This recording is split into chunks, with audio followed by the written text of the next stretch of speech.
Hello, hello. Hi, everybody. Hello. Hi. Hi, Clara. Hello. Hi. Hello. Happy Thursday. Thanks for hanging out with me for a little while. Let me just finish letting everybody in the room here and we'll get. Hello. Hi. Great evening in the right place at the right time. Amen. Yes. Hey, Ernestine. Looking forward to this information. I'm excited to share with you guys. So excited. Okay, we got a couple more people joining us and then we'll get started. I have a lot to share, but we'll breeze through it. And I'll make sure I leave some time to answer you guys' questions as well. Who else we got? Demetria, hello, hello. Hi, hi, hi. I hope you all are doing well this evening. Let me close some tabs here. All right, so I'm just going to mute everybody here so we don't have any disruptions in our recording. Let's see. All right, there we go. All right, let me know in the chat if you guys can hear me good. I think everybody should be a-okay on the sound. Perfect. Thank you so much. Thank you so much. Perfection. All right, so I'm going to go ahead and share my screen, and we are literally going to hit the ground running because, like I said, I have a lot to cover with you guys, and I also don't want to keep y'all all day and all night. And also, I'm very, very hungry as well. So let me go ahead and share my screen, and we're gonna get this party started. All right, let me know if you guys can see my screen. I'm just gonna minimize a couple things here. You move this out of the way. There we go. Perfect. Perfection. All right, y'all. So let's hop right into tonight's lesson. So, tonight I'm going to be sharing with you guys the three-step formula to turn your boutique or e-commerce business or product-based business, whatever you want to call it, clothing brand into a cash machine. And we're going to talk about how to turn those stacks of unsold inventory into predictable daily profit without you having to post more or overspending on ads. Okay. So I am really excited to share this with you guys tonight because the number one thing that I hear this year, or have been hearing this year, is that everybody has a bunch of old inventory that they don't know what to do with. They don't know how to sell it. They just don't know where to go from here. And so tonight we're going to talk about where to go and what to do to make sure that you have a solid plan for, getting rid of the inventory and most importantly, putting some money back in your bank account. Okay. So I have two goals for you guys in this training tonight. So, first, I want to help you to stop spinning your wheels and start making real money.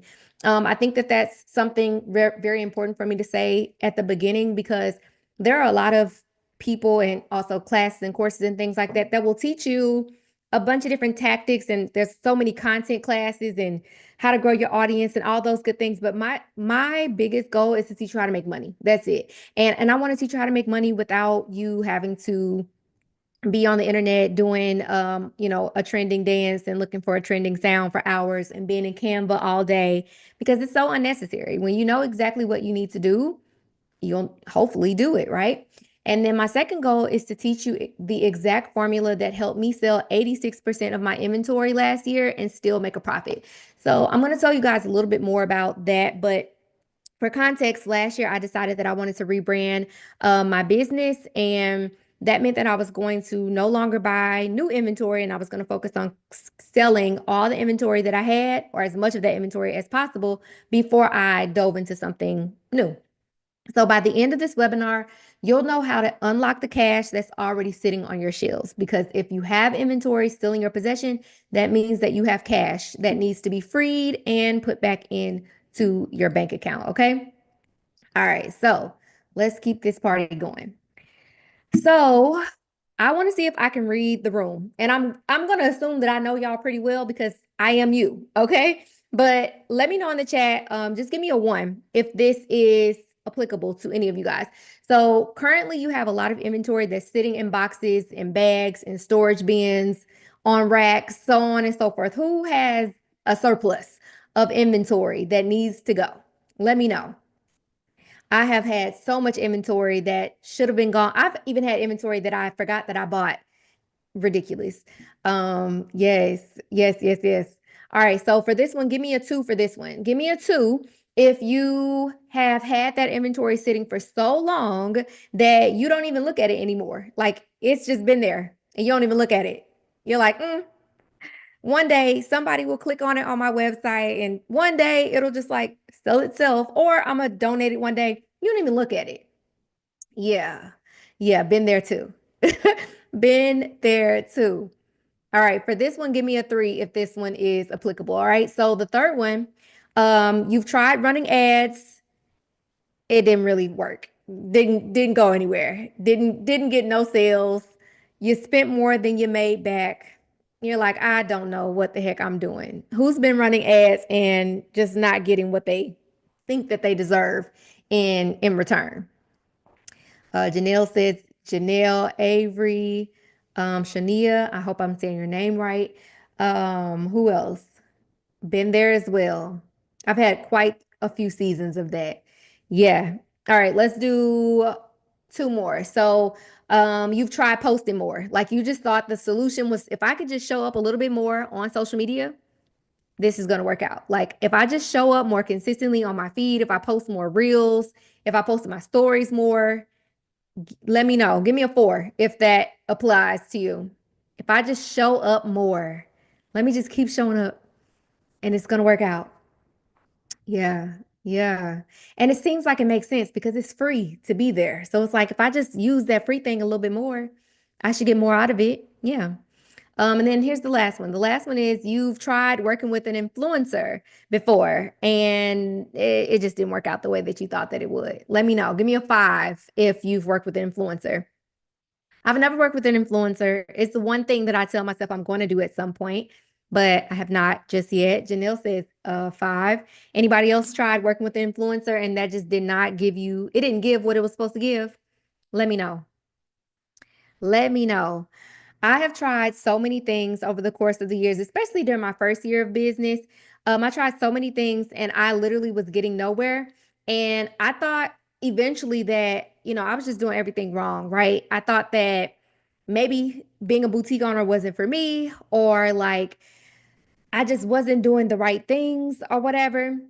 And then I got to a point where I started convincing myself that I was just lazy. Like, I'm like, oh my God, like, I'm just not doing enough. Like, I'm being lazy. But in all actuality, I don't think that it's laziness for most people. I don't think that it's a case of you not wanting it bad enough, because you wouldn't have started the business if you didn't want success out of it, right? So a lot of times it comes down to not having a plan, or more importantly, or more specifically, a plan that works. And you're typically just confused. You're confused about what to do, when to do it, in what order to do it. And it just isn't going where you thought that it was going to go. And I can 100% say that I have been there before.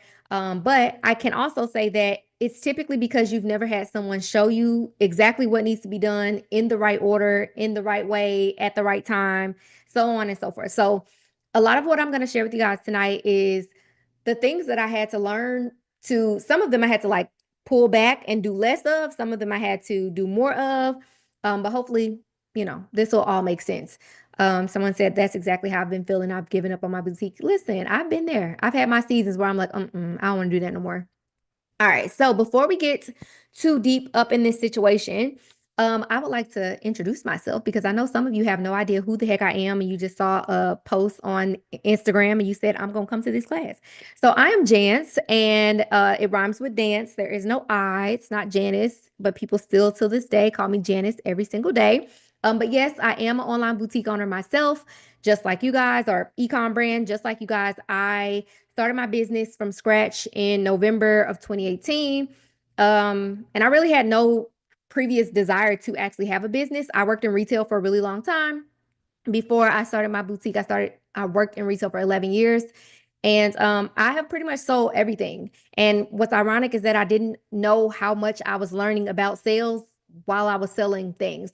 I've had jobs in fast fashion, like Forever 21, and I've had jobs in luxury, like Saks Fifth Avenue, and I've sold everything in between. I've sold clothing, shoes, accessories, home goods, furniture, toys, cosmetics, fragrances, you name it, I've likely sold it at some point. So when I worked in retail, I had no idea what I was learning. But then one day, my last two jobs went out of business, and I was like, I'm not filling out another job application. I don't want to do it anymore. And so I decided to start a boutique of my own. And since then, my boutique has made just under $1.2 million. And we've processed over 18,000 orders. We sold over 55,000 products. And here I am to share some of those juicy little gems with you guys. So I wanted to share that because I know that there are a lot of people on the internet who do the things and say the things, but they're not actually like doing the thing that they're trying to teach you how to do. So I just want y'all to know that I do the things that I teach other people how to do. Every day of my life now is spent partially working on my own boutique while also helping other boutique owners use the same strategies that I've used to clear up the clutter in their old inventory and ultimately help them create predictable cash in their business. So that is a little bit about me. Now, yes, I just told y'all about me making seven figures and all that good stuff, but it was not always like that. On the left here, this is a picture of me working at Dillard's when I was in the mall or working in the mall in college.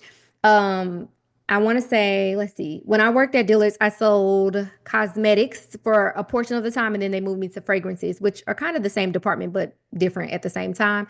And then on the right is a picture of me on my very last day working my last full-time job. And it's so ironic that my friend actually showed up at my job and took this picture of me. She brought me a cupcake to celebrate. I literally had no idea what I was about to hop into. I literally made a random decision. I know some of you may follow me on YouTube. Since before I started the boutique, I literally made a random decision one day, made a YouTube video and was like, y'all, I'm going to start a business. Prior to that, I had never ever said I wanted to start a boutique. I literally was just on there sharing information about what I learned working in retail. So Jance, on that day, September 30th of 2018, she had no idea what she was about to get herself into. And I'll also be honest and say, I thought that it was going to be easy because I had 11 years of retail experience. I thought that if, as long as I know how to sell things, this is going to work out. That is not how it panned out. It is not enough to just know how to sell things because, first and foremost, you have to figure out how to get people to care. You got to figure out how to get the product in front of the right people. You got to figure out the right pricing. You have to figure out the marketing. You have to figure out the branding. I had a lot to figure out, but I figured it out. And here we are today. Okay. So, like most of you guys, I literally used to wake up dreading my boutique. I used to avoid looking at the inventory. I didn't know what to post. I had bins upon bins upon bins of products. I sent the email earlier today, or maybe it's going out later tonight. And I was talking about how me and my husband used to stay in this apartment in downtown St. Louis.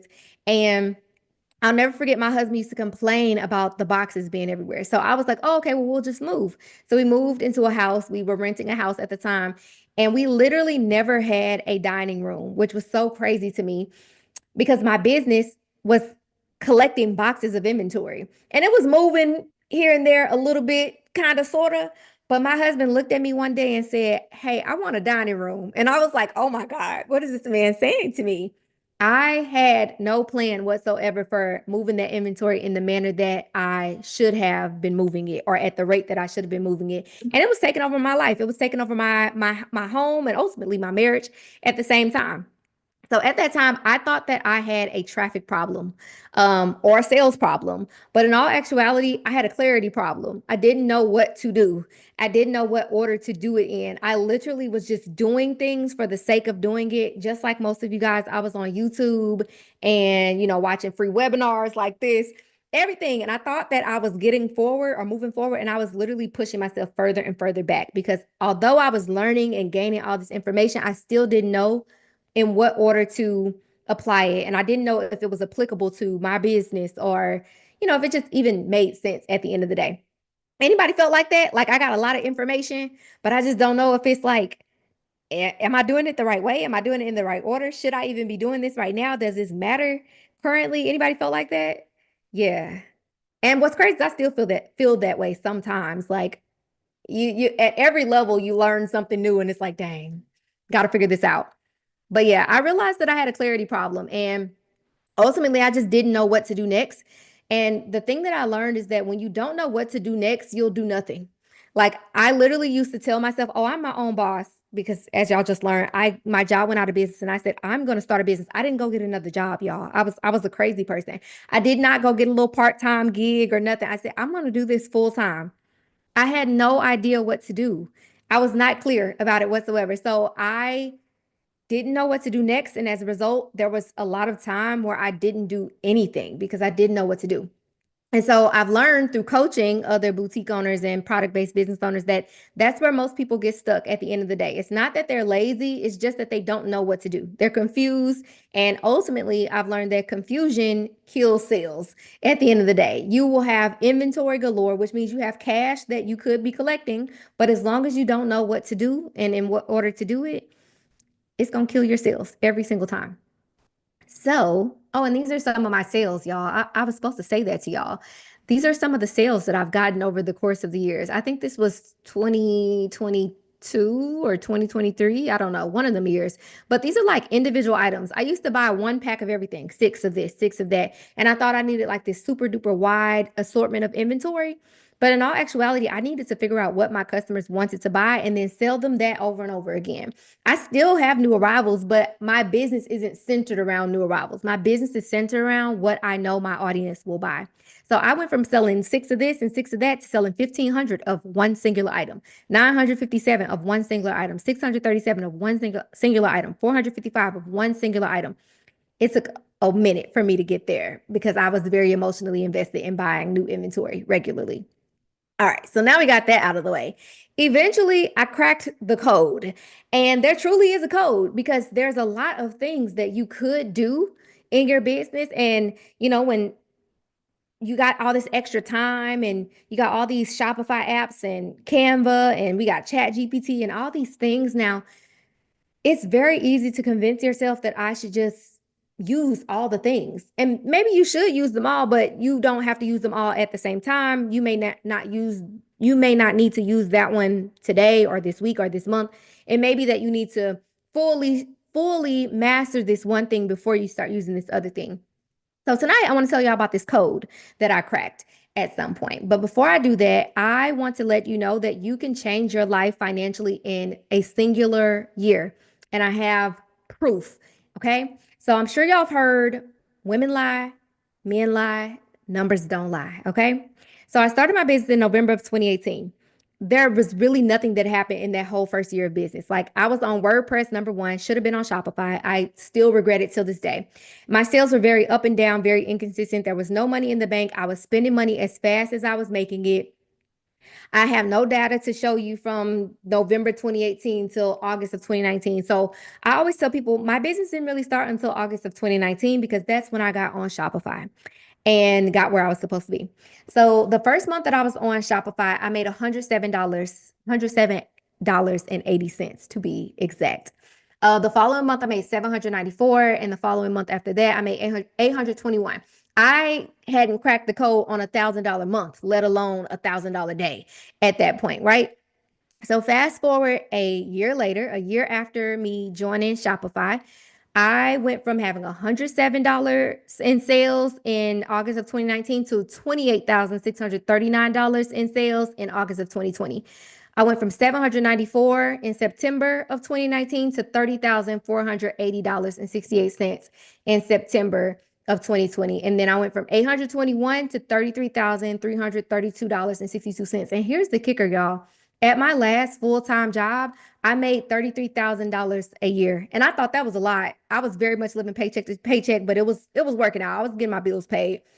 But I went from making $33,000 a year to 1 year later, after being on Shopify, making $33,000 in a singular month, which is insane. So I want you to know that anything is possible when you have clarity.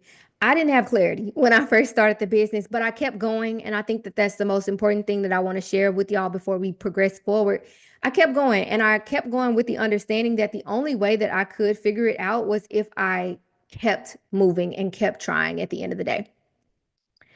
So I ended up turning my inventory into income using the same retail tactics big brands use, but better. So the issue was I didn't realize that I learned a ton of things when I was working in retail. I saw myself as just an employee at the end of the day. And as a result of that, I didn't really like, I wasn't at work taking notes. I wasn't at work like, oh, I'm going to one day start a business of my own and I'm going to make millions of dollars. Like, I literally clocked in, got my little spiel from my manager on duty, went wherever they told me to go in the store, made my sales goal, and I clocked out and I collected my check every 2 weeks. Well, when I started my business and actually started getting clear about the fact that number one, I'm a retailer, it's just online retail. I started to think back to all the things that I used to do and how I would talk to customers and the things that we were instructed to do to get people to buy things. And I started to think about the ways that they got people into the store and the way they got people on our email list or on our text list. I truly like backtracked 11 years in my brain to get to a conclusion of what I was doing wrong. So the moment that everything changed for me was the moment I stopped treating my business like a mystery because up until then I literally used to be like, every day was a new day. Like today I'm gonna try this. Today I'm gonna try that. Tomorrow I'm gonna try this. Tomorrow I'm gonna try. It was a complete and utter mystery, which was so crazy. So I stopped treating the business like a guessing game.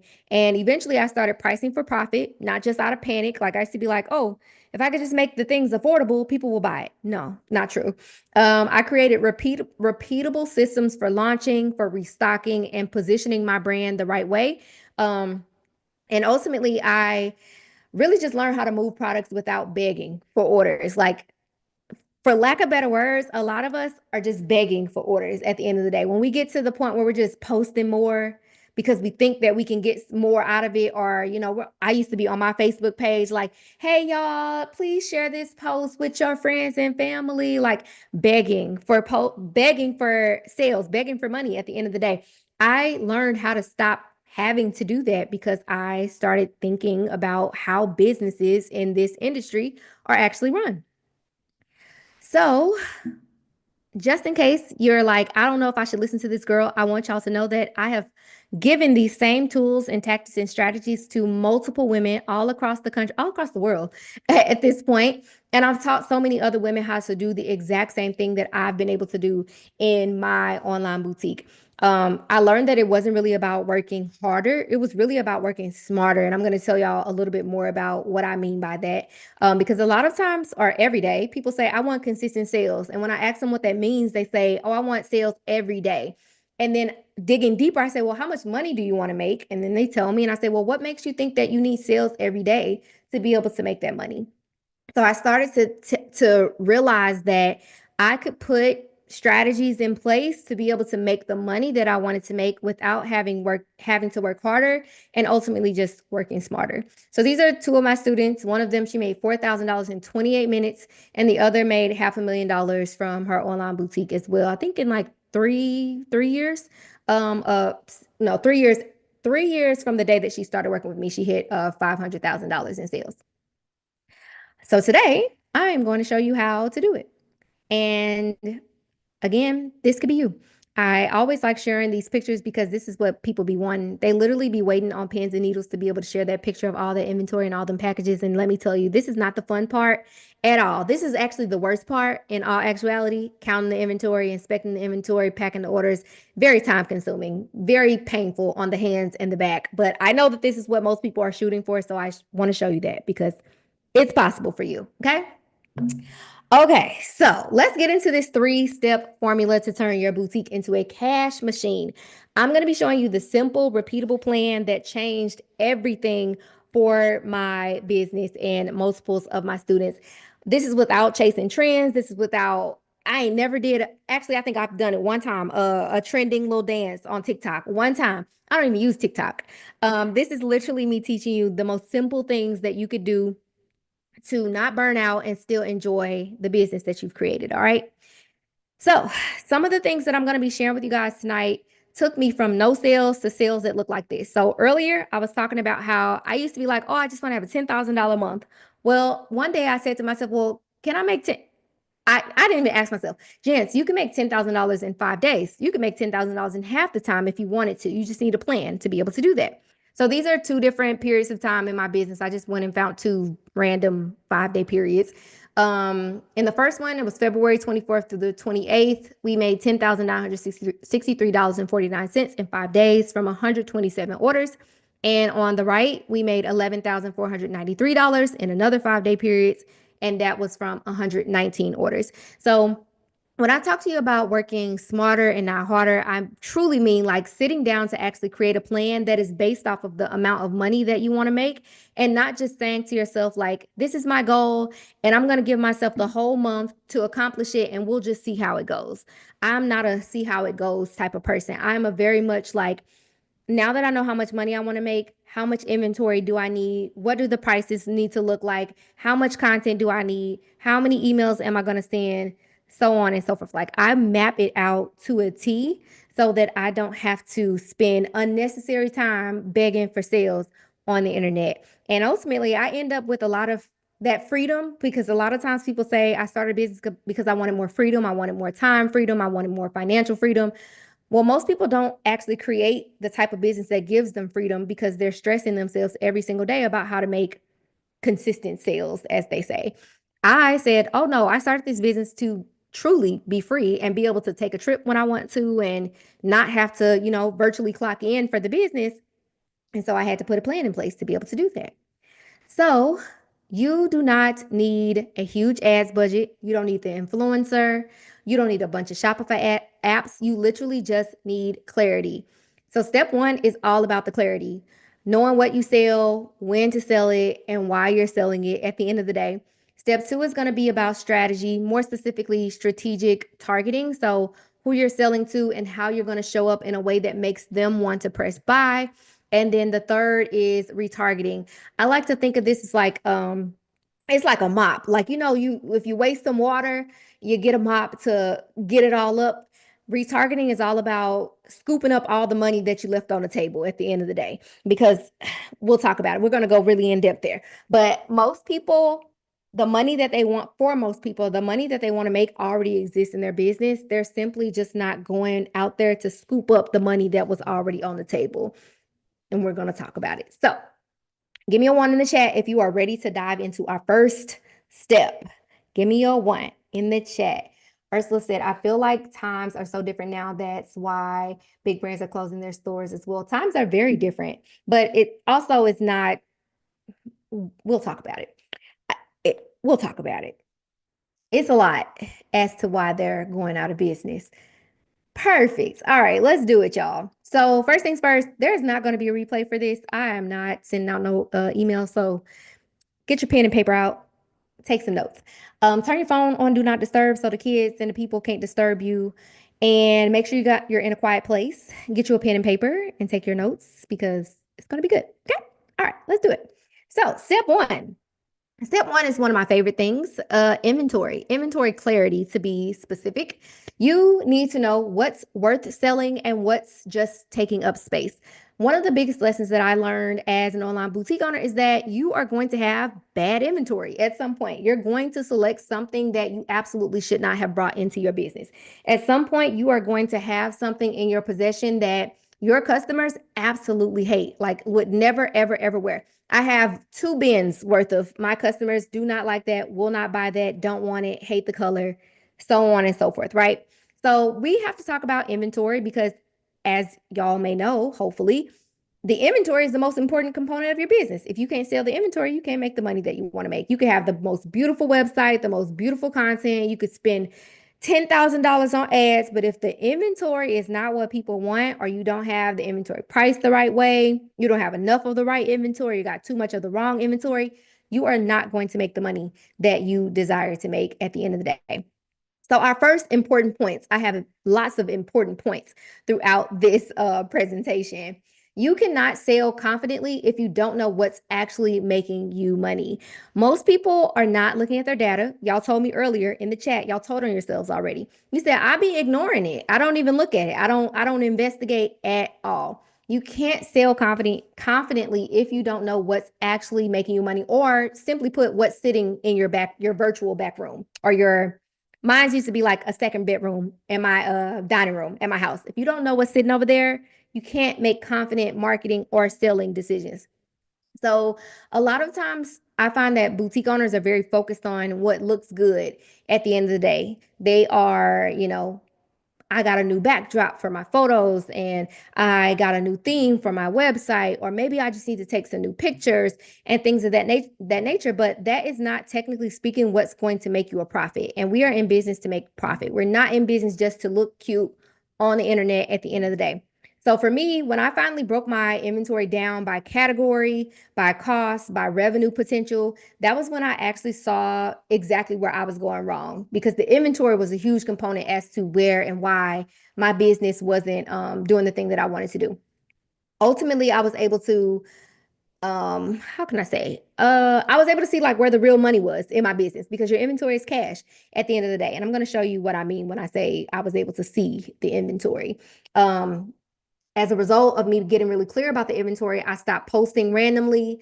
I stopped sending emails about random things. I stopped running ads with random products in it. Like I literally would just pick. I would be like, "Ooh, I got 5 of those. Let me put that in the ad." Or I got 7 of those. Let me post about that today. Like it used to be so random. And so ultimately I learned how to focus on the categories that had the most cash tied up, because remember, the inventory is cash. So let me show you what this look like, or what this should look like in your back end, okay? So you should be looking at numbers like this. And I use a Shopify app called Delirious Profit to give me this information. I will type it in the chat for you guys if anybody wants to download it. It costs $4.95, but it is a $5 investment that I happily pay every single month, because it gives me the clarity that I need to make the best possible decision about my business, right? So what most people do is when I ask them about their inventory, they tell me the quantity of products that they have in stock. They'll say, "Oh, I have 500 pieces. I have 300 pieces. I got 30 pieces," or whatever. That is not important at the end of the day. What we need to know is the retail price. Your retail price is how much money you would make if you sell that inventory. So at the time of this screenshot, I had $26,777 and 60 cents in inventory. So imagine just sitting on that and not doing nothing. Like I'm just avoiding it. Crazy. I'm avoiding $26,000. That don't even make sense. The second thing you need to know is the cost. Your cost is how much money you spent on that inventory. So if I tell myself, you know what, I'm ready to cut my losses, I don't really care about this inventory, I just want a clean slate, I want to start over fresh, I want to at least make $11,776.29 back. Period. So when I start discounting things and applying coupons and discount codes and things of that nature, I want to make sure that those decisions align with my desire to make my $11,776 back.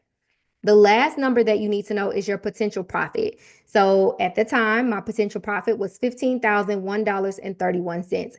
Very important information, because guess what? I'm in business to make a profit at the end of the day. Now, here's what you should be able to look at, or you should be able to look at your inventory like this and be able to make informed decisions about what to do. So most people, as I mentioned, are looking at the quantity of inventory that they have. But what you really want to be able to see is your inventory broken down by category. You want to be able to see it broken down by style or type of product. So this is from Delirious Profit as well, and it shows me my current in-stock inventory. So at the time of this screenshot, I had 77 accessories. Retail price was $1,398. I spent $239 on them. My potential profit was $1,158. Bottoms, I had 126, $2,900 in retail price, $1,400 in profit, so on and so forth. So lowest quantity of products in stock, I had 25. Highest quantity of products in stock, I had 173. I have a question for you, and it's kind of a trick question unless you're in my class and then you're going to say the right answer because you know the right answer. If you were trying to decide from a marketing perspective which of these product types to give your attention to, which of these product types would you choose? Accessories, bottoms, cardigans, matching sets, or miscellaneous? Based off of what you can see in this screenshot, let me know in the chat what you would give your attention to from a marketing perspective. I'm going to drink water while I wait for y'all to comment. Oh, perfect. Great. I'm so happy to see y'all saying the right answer. Perfection. Yes. So here's what I see happening all the time. Someone will come to me and say, I keep getting stuck with all the smalls, or I'm down to the last four of this thing and I just can't figure out how to move it. And I'm like, well, why you want to move the last four? Like, what's the big deal? Or what's the big deal about the smalls? And then I'm like, how much money is it worth? I have no idea. I just don't, I'm just tired of looking at them. I don't care about looking at the last two of nothing if it's only going to make my business $47.99. I want to focus on the things that are actually going to make my business money. So when I look at this, immediately with no hesitation, my brain says, oh, you have 173 matching sets. And not even the quantity is the thing that I'm looking at. I'm looking at the dollars. $6,484.20 I could make if I figure out how to get rid of these matching sets. So when it comes to my content and my emails and my ads, you bet to believe you about to see matching sets all up and through this jam all day, every day. Like, I don't care if you saw the matching set already. You're going to see it over and over and over again. And of course, I'm going to post about other things, but there has to be a level of like hierarchy in the order in which you're doing things. So I'm not going to give equal amounts of opportunity and attention to all of these products because they're not going to equally contribute to my bank account at the end of the day, right? So when people come to me and say, I don't know what to send an email about, it lets me know that they're not looking at their inventory. They don't even have to tell me they're not looking at the inventory because I know that they're not looking at the inventory. Because if you were, you would say, I'm going to send an email about matching sets until the matching sets are gone. Like, plain and simply, it would not be a case of I've already sent my email for the week. I would be like, I'm going to send an email tomorrow. Today I sent it about the blue one. Tomorrow I'm going to send it about the green one. And the next day I'm going to send it about the yellow one until these matching sets are gone because I need to make $6,484, period. So it's not just about how much inventory you have. It's really about what kind of inventory you have and where the most revenue and potential profit lives in your business. That is really the only thing that you should be looking at when you're, or most important, I won't say only, the most important thing that you should be looking at when you're looking at your inventory. So another really important thing is that it's your job to create the data that Shopify delivers to you. So Delirious Profit is only able to have this information because you are responsible for inputting the product types, your cost of goods, and things like that into Shopify. If you're not recording your cost of goods or the cost of your merchandise, if you're not recording the product types and the product categories and things like that, it's going to literally group all your inventory together and say, it's miscellaneous. We have no idea what this is. So that would mean that your data is useless at the end of the day. So staying within the theme of clearing out your old inventory, the first step is organizing the inventory and figuring out what you have. So the inventory you've been avoiding and it's been in the bin and in the box for so long, you haven't looked at it, you got to go look at it. And you got to go make sure that it's clean in your back end so that you can make a educated, logical decision about what to do about it. So can I show you guys how to create that data if you don't have it? Give me a one in the chat if I can show y'all what needs to be done and where it needs to be done. Now, specifically, I use Shopify. I hope that everybody here uses Shopify. And if you don't use Shopify, I highly recommend switching to Shopify. I know it may seem like a tall task if you're on another platform, but hear me clearly. I was on WordPress when I first started my boutique, and I regret it every day of my life. Now that I'm on Shopify and I have such clean data and everything about Shopify is just so good, I regret not being on Shopify every day of my life. Literally. All right, let's do it. So first things first, product organization. On every single product page, when you're inputting a new product into Shopify, you will see this box. If you're doing it on a computer, you're going to see it on the right. If you're doing it on a phone, which I hope you're not doing on a phone because it's really hard to manage your business on a phone. But if you're doing it on a phone, you're going to see it towards the bottom of the page. You need to fill out every single one of these boxes, every single one. So category is going to be like the overarching type of product. That's not the best way to say that. Let me just give you an example. So category would be like clothing, shoe, um, accessory, so on and so forth, right? Product type would be the type of product within that category. So it would be like dress, bottom, or you could even be more specific, jeans, joggers, biker shorts, so on and so forth. Vendor is plain and simply what supplier you got that merchandise from. Collections is more so for your navigations perspective. So where you want that product to live on your website. And then tags are really for like classification. So let's say, for example, you wanted a product to go in both your new arrivals as well as dresses. Well, that's how I use tags. I will say if it's tagged with new, it needs to go in my new arrivals. If it's tagged with dress, it needs to go into my dresses. So Shopify would know automatically that that product needs to go wherever it needs to go based off of the tag. So all of this needs to be filled in because per the Delirious Profit screenshots we were looking at, if you fill that information in, you're going to be able to look at that data and make smart decisions. The next box you need to fill in is obviously your pricing. So you're going to put in your actual price of your product. But more important than that, you need to put the cost per item. The cost per item is obviously how much money you spent on that product. And from the moment that you put the cost in on the right, it's going to tell you this is how much profit you would collect if you sell it. And it's also going to tell you your margin. Your margin is the percentage of that sale that's profit. So I always just give simple math here. If you price the item at $10 and you bought it for $5, that would mean that your profit margin is 50%. And even more simply, that would mean that for every dollar you make, 50 cents of it is profit. So taking that one step further, if your pricing strategy currently is just to double your price, that literally means for every dollar you make 50 cents. That may or may not be enough for your business. Keep that in mind. So without that information, if you're not filling in the product organization, if you're not filling in the cost per item and things like that, it is actually costing you twice as much money not having this information and allowing your inventory to keep piling up. The longer that you let the inventory sit, the less likely it is that you're going to be able to sell it. Because as we know, in fashion, trends die, color palettes die, or they change every season, every year. There's a new color of the year and things of that nature. So the longer that you avoid cleaning up the inventory and then making a logical decision about what to do with it, the worse off you're going to be. And the more money it's going to cost, or the more money you're going to lose. Let's say that.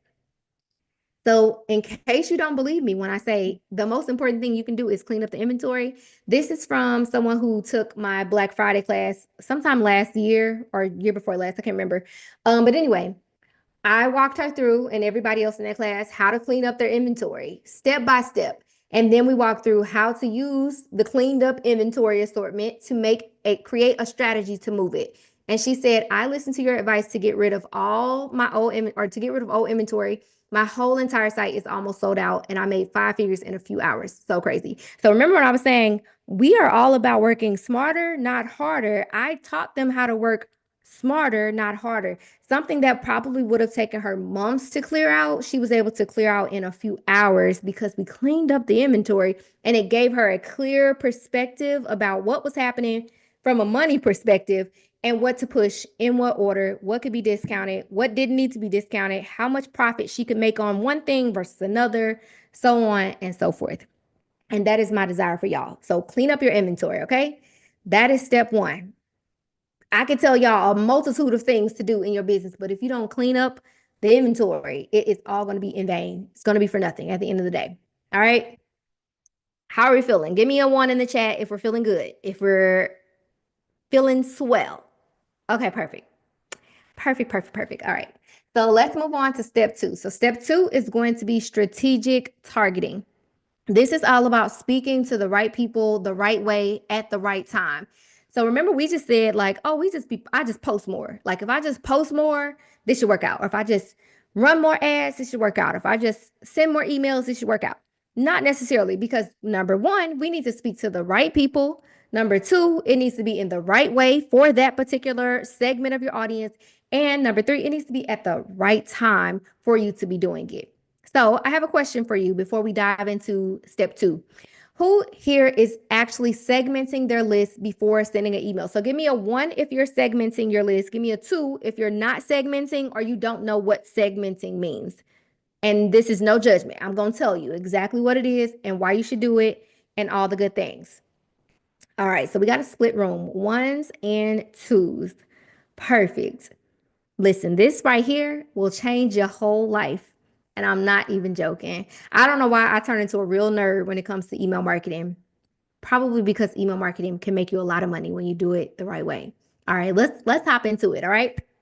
So, you likely don't need more traffic. You need more alignment.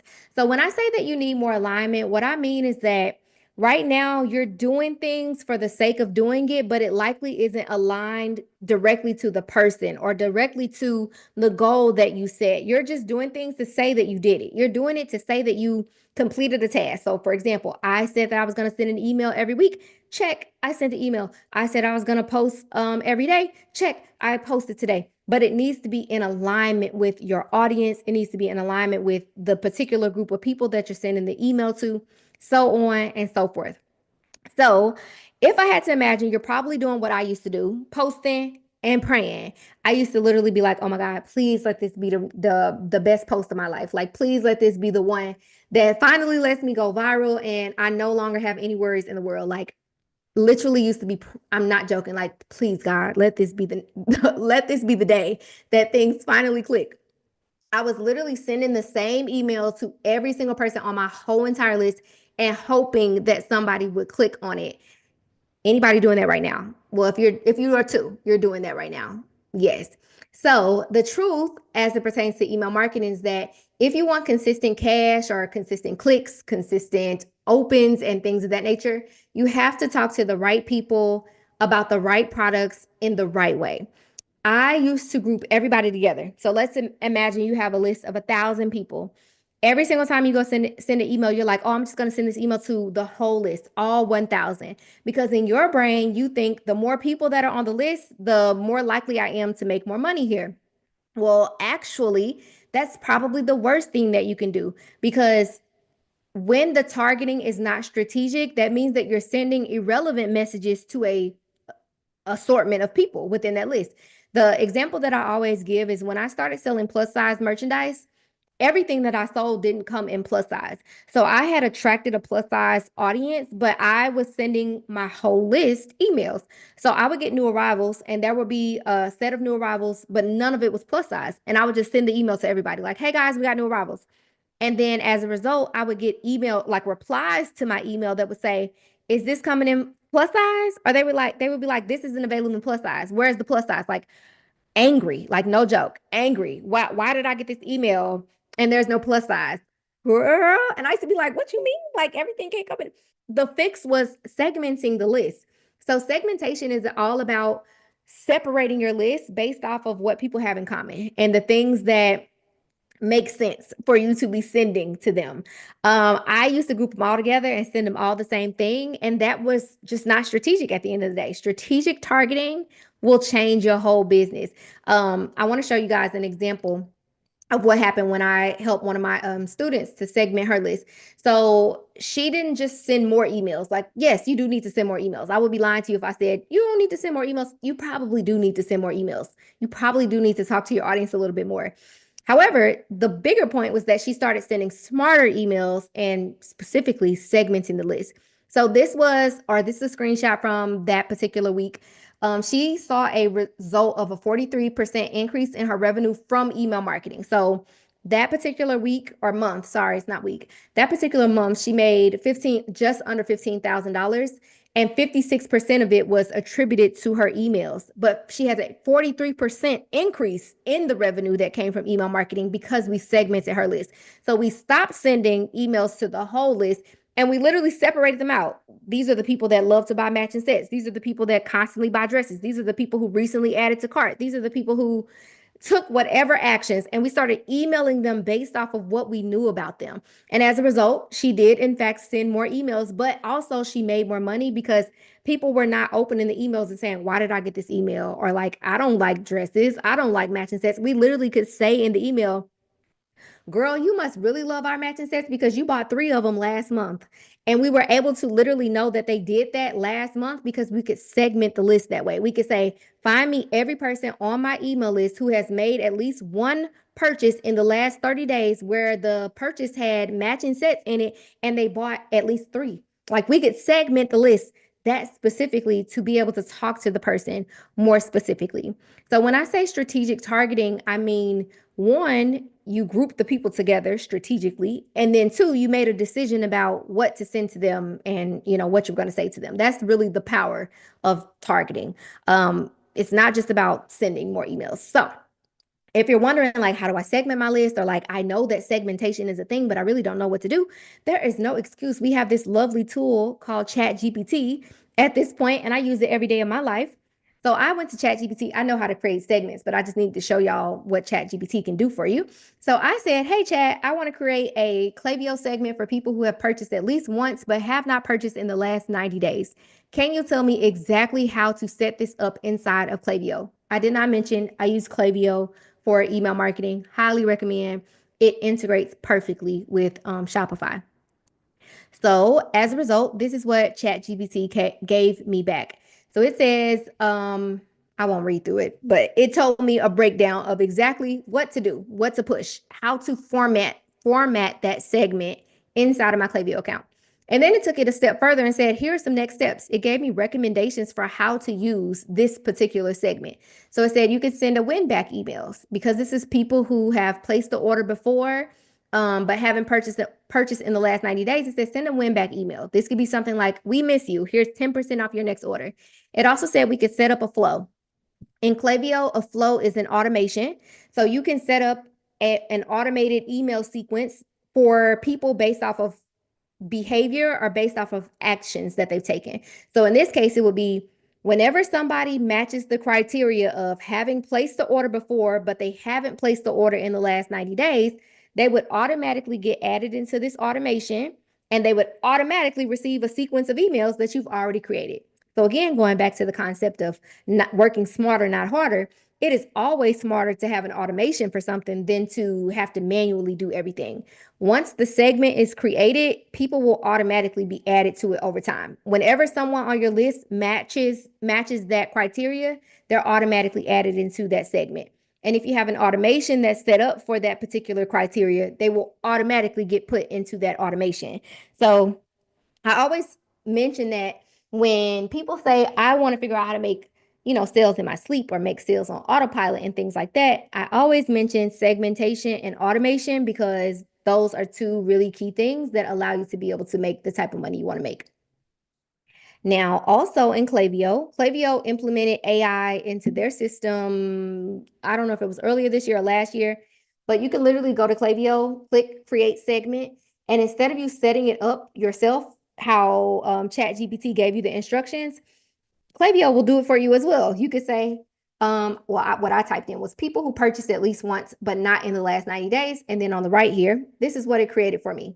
I had to do nothing but tell it what I wanted to create. So once you cleaned up your inventory, remember, these are steps in order.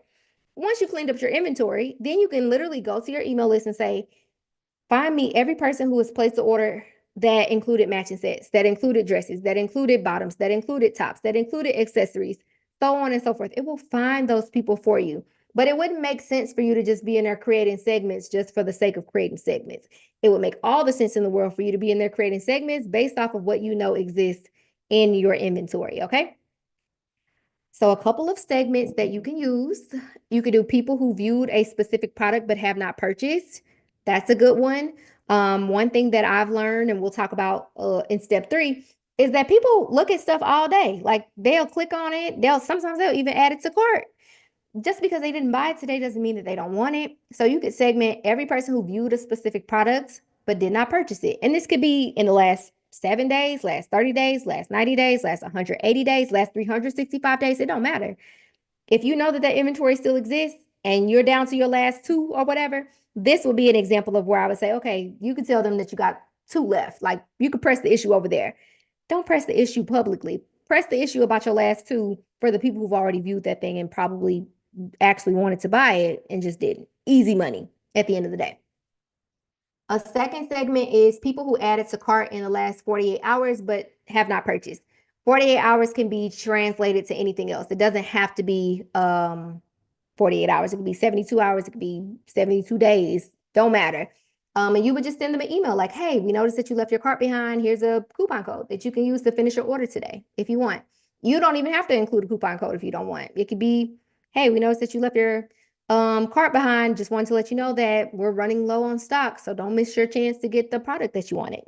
Plain and simply, super duper easy things. Don't take a lot of time, and they also don't take a lot of thought either, in all actuality. Like, this email could literally be a plain text email. Plain text is like literally just text, no pictures. You could literally just send an email and say, hey, so we're just following up with you because we noticed that you left a part behind in the last 72 hours. We just wanted to let you know that things are selling really, really fast. And because we, saw your cart value, wanted to give you a 20% off coupon that you can use on your order. Click this button to go back to the site. Easy. So here's a couple of students from my program. This one said, well, she was encouraging the rest of the community to create those segments. So she said, get those segments together and sell that old inventory. I created segments for my sizes, which is another thing you can do. You can segment all the people who purchased a specific size, which is what she did. So she said she created a segment for her size and sent an email out for her size small, matching sets. And this morning I had 2 sales from it, bye-bye smalls. It's the little things that excite me. And it truly is a little thing, but it starts with you having clarity about what inventory you have. So she was able to see I got a lot of smalls. All right, cool. Now let me go segment all the people who wear a size small, all the people who bought a size small, added a size small to their cart, so on and so forth. Great. Now let me send an email. And here's the cool thing about segmentation.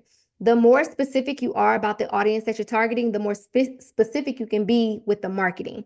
So as a result, you can literally put in the subject line, hey, if you wear a size small, or like, hey, we noticed that you wear a size small, so open this up. There's something special for you inside. So much, what's the word? Specificity, I think is the word. When you can be more specific about your targeting, you're 9 times out of 10 going to make way, way, way more money, way more money. And here's one more student. She said, I gave my specification. Yes, thank you, Avery. So she said, I gave myself permission to do more when it came to email and text marketing.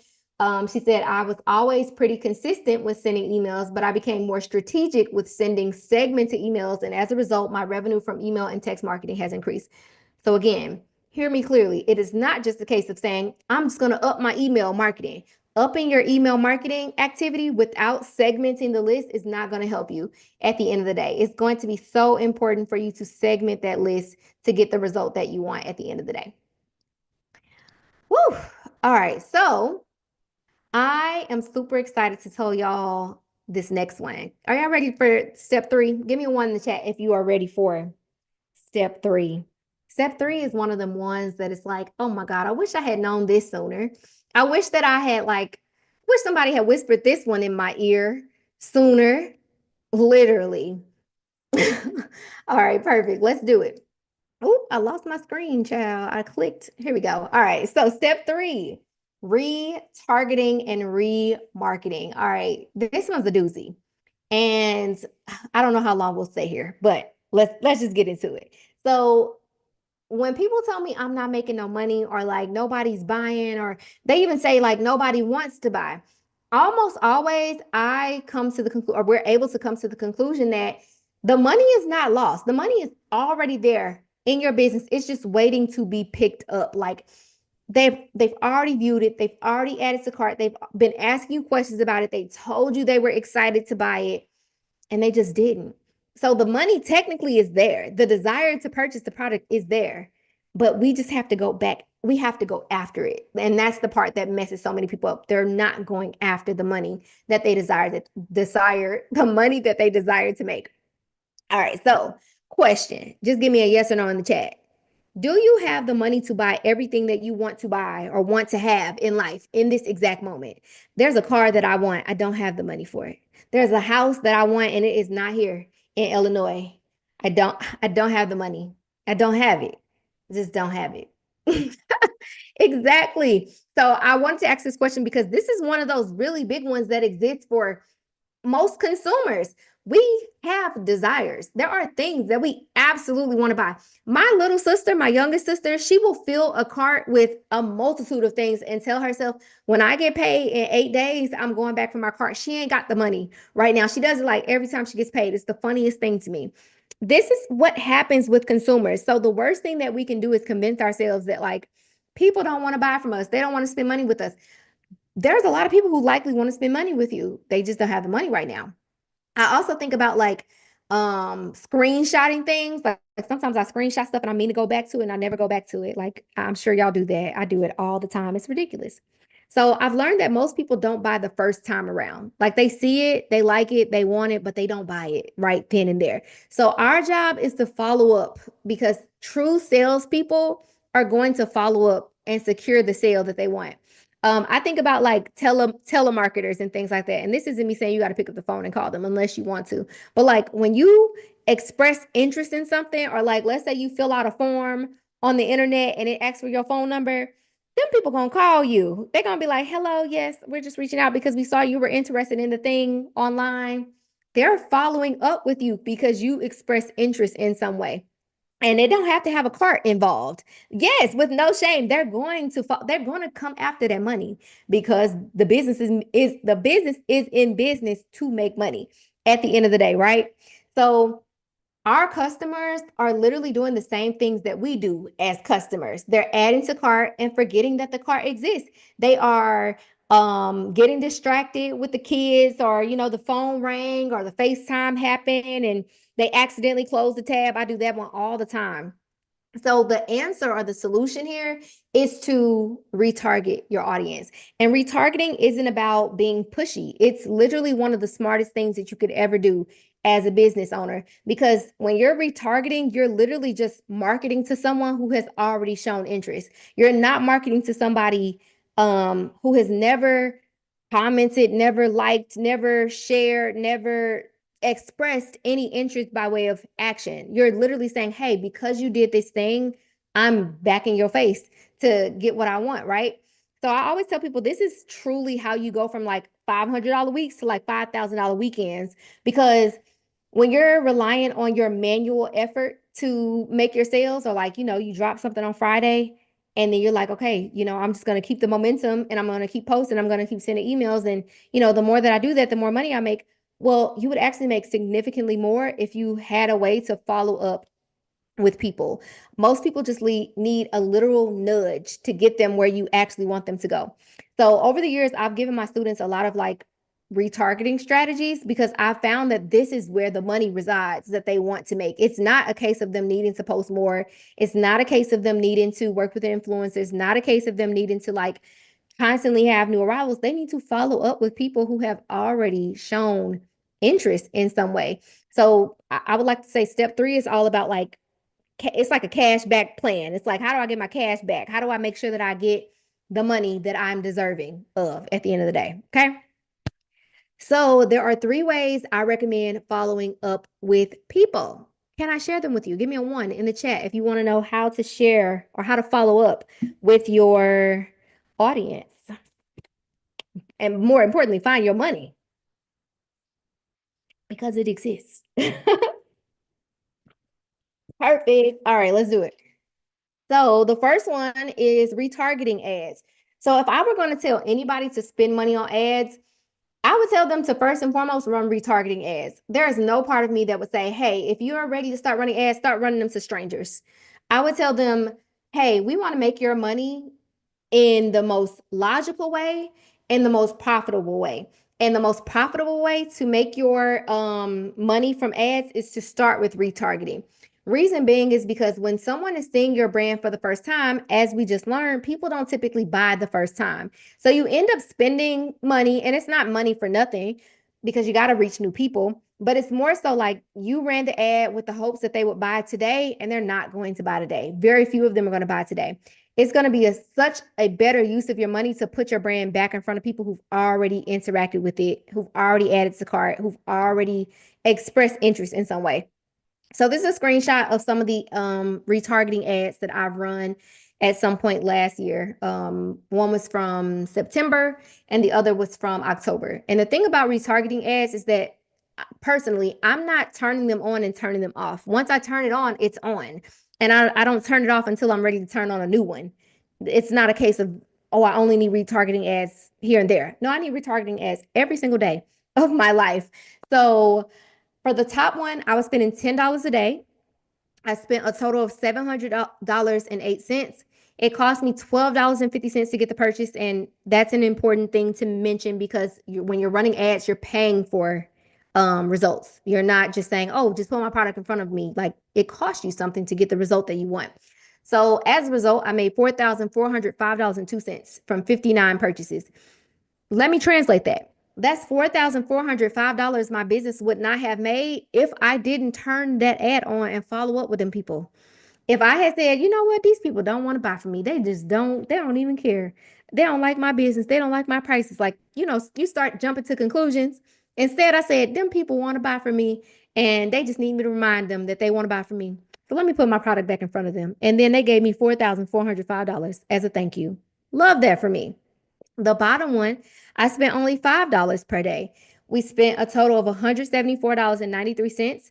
It cost us $7.95 for each of those purchases, and we made $1,779.56 from 23 purchases. So number one, I want you to know I run my own ads. Nobody runs my ads for me. I literally took an ads course some years ago, like maybe 5 or 6 years ago at this point. I took an ads course.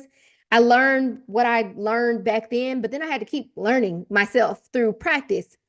And so now I still run my own ads to this day, and I'm able to get these results on my own. So I want you to know you can get these results on your own as well. You don't have to go hire an ads agency. You don't have to go take a bajillion-dollar ads course or nothing like.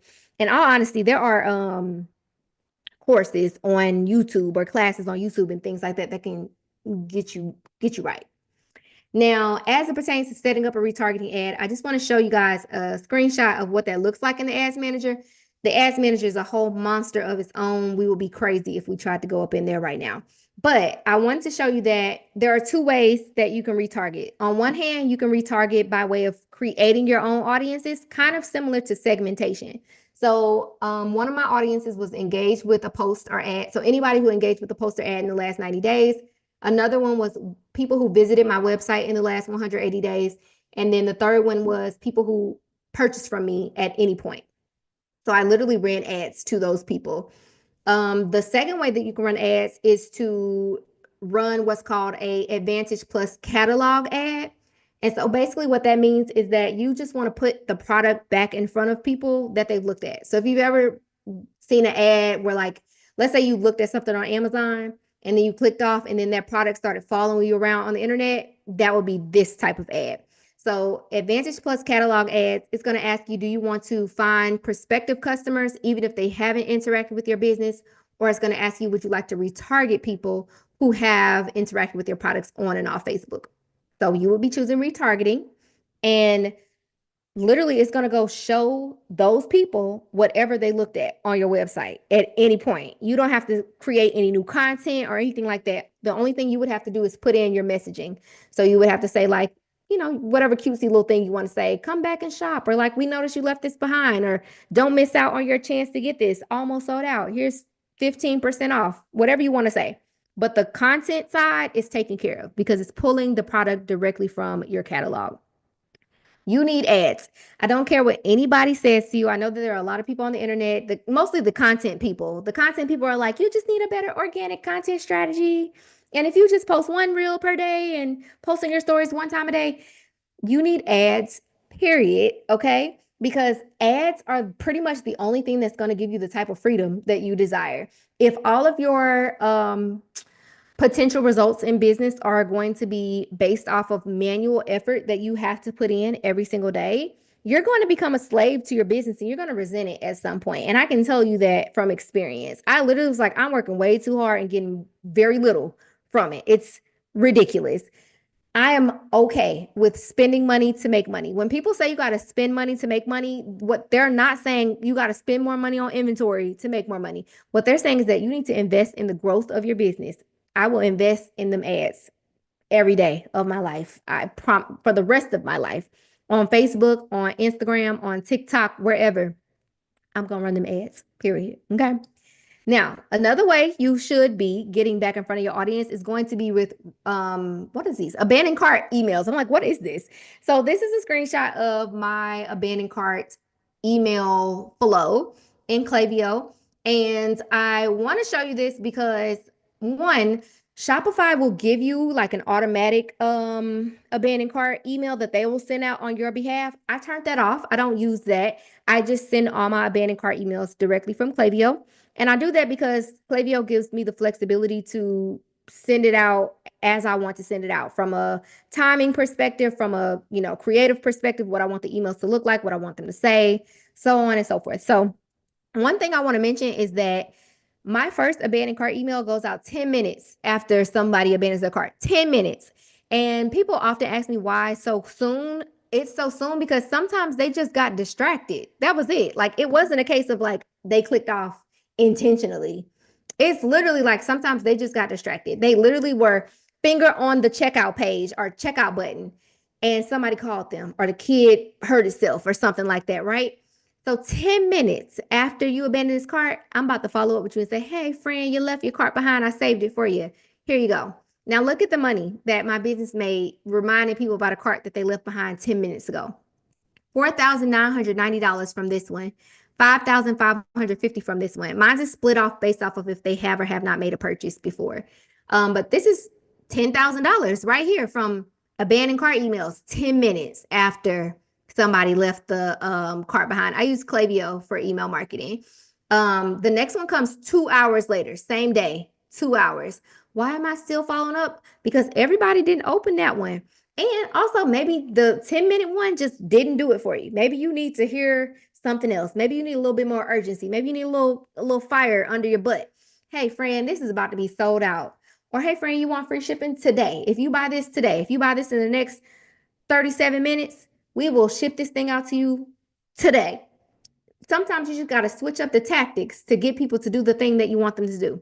So 2 hours later, $3,440, $3,150.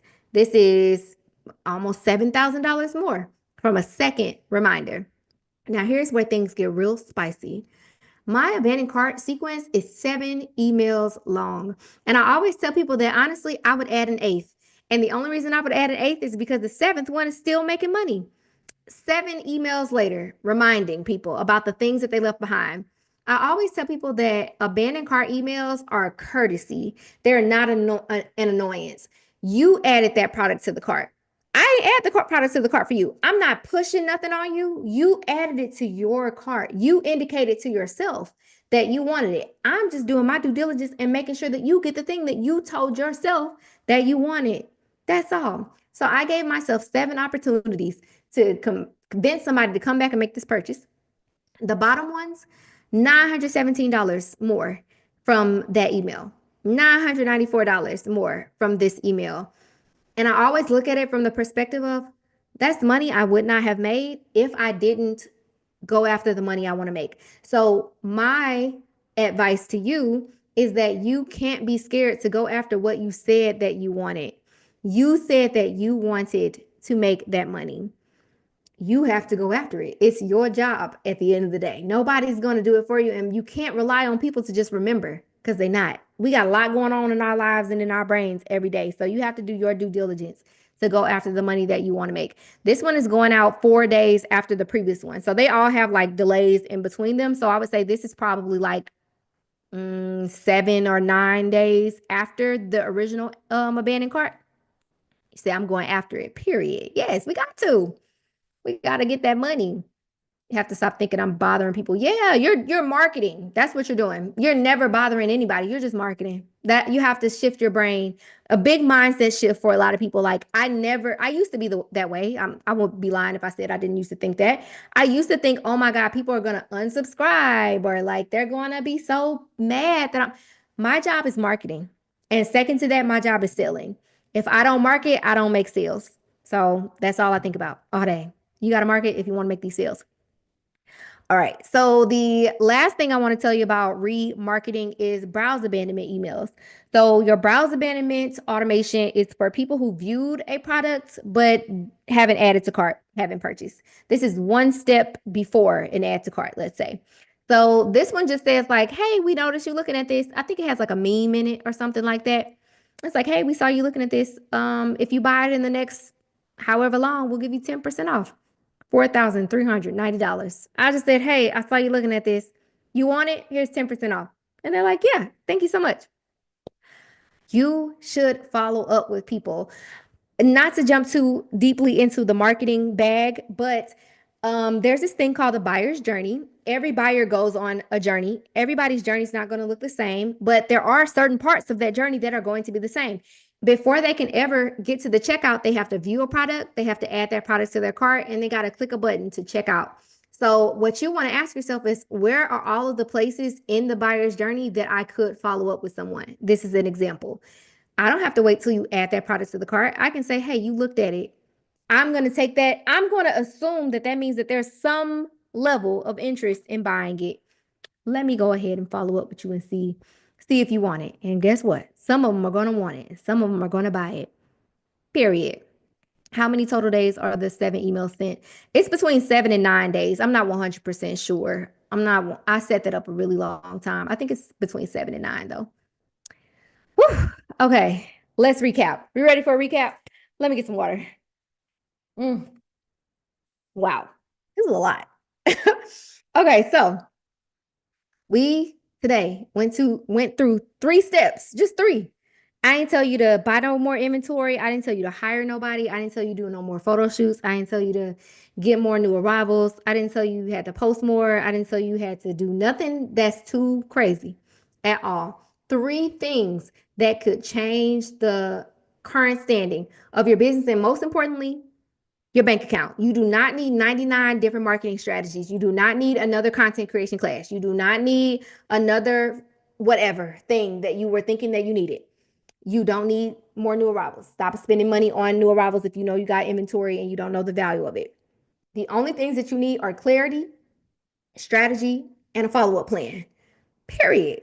That's it. These are 3 steps that are going to literally help you turn your business into that cash machine. Okay. So you first and foremost have to know what to sell and why.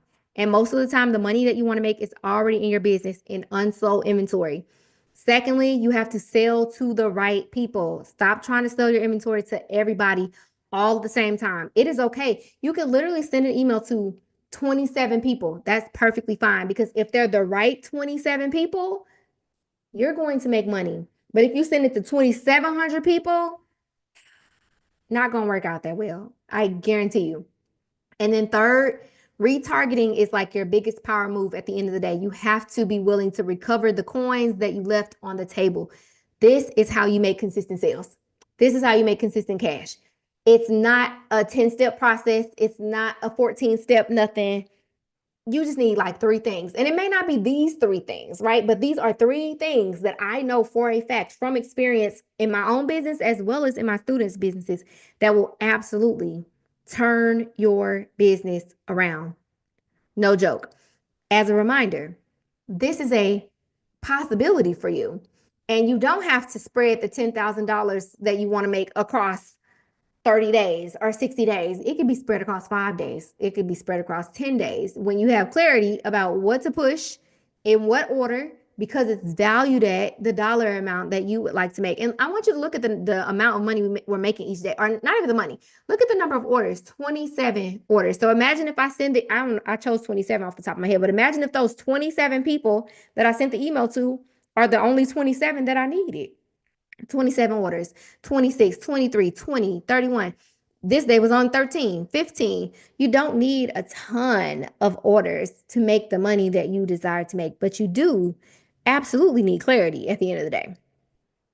And again, I've taught lots of people how to do this. So you're likely wondering, okay, Jance, I see you got these email automations and I see you talking about some ads.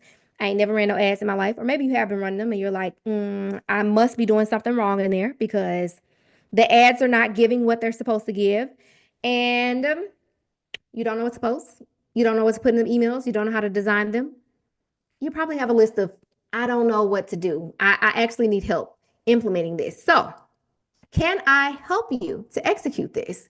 Let me know in the chat if you would like my step-by-step formula for how to turn your old inventory into cash, how to make the best possible marketing decisions ever. Give me a 1 in the chat if I could pass this step-by-step strategy over to you. Let me know.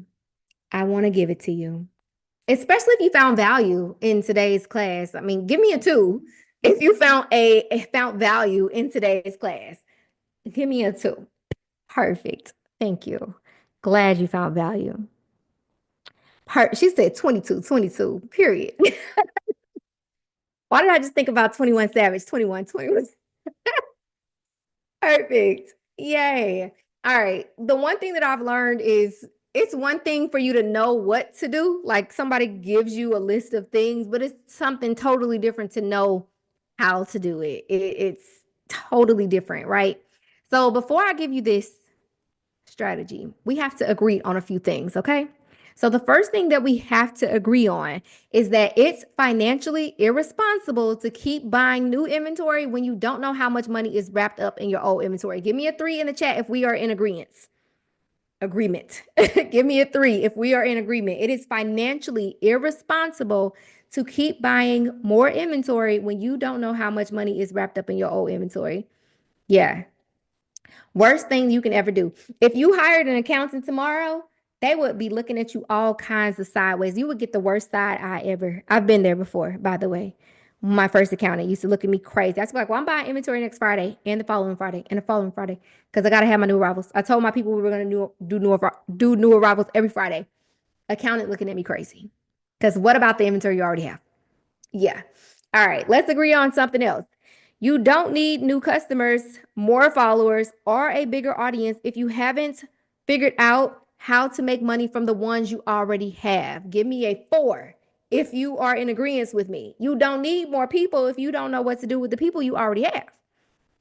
Because I know somebody's gonna tell me, I think I need a bigger audience. I think I need this. I know. I've been there, and I had to have a come to Jesus moment with myself and say, now what you gonna do when you get the more followers and the more subscribers and the more this and the more that? I don't know. I had no idea what I was gonna do. I just thought that if it was bigger, because you know what, when I started, people would say, well, I thought if I had more followers, that would make my business look more credible and that would make people buy. Incorrect. Not a thing. Sure, it may look like you've been here longer or something like that, but if the quality of work that you do doesn't align with this big old number that you have following you, it don't matter how many people follow you at the end of the day. Okay. All right. So, one last thing we got to agree on. You can't comfortably make the 6 figures that you desire, or 7. I know some of y'all want bigger than that. You can't comfortably make that money that you desire without learning and knowing your numbers. Give me a 5 if we're on the same page about this. You have to know the numbers because guess what? You have to count your way to 6 figures. I literally started my business like everybody else. Oh, I want to make 6 figures. I want to have a $10,000 this or whatever.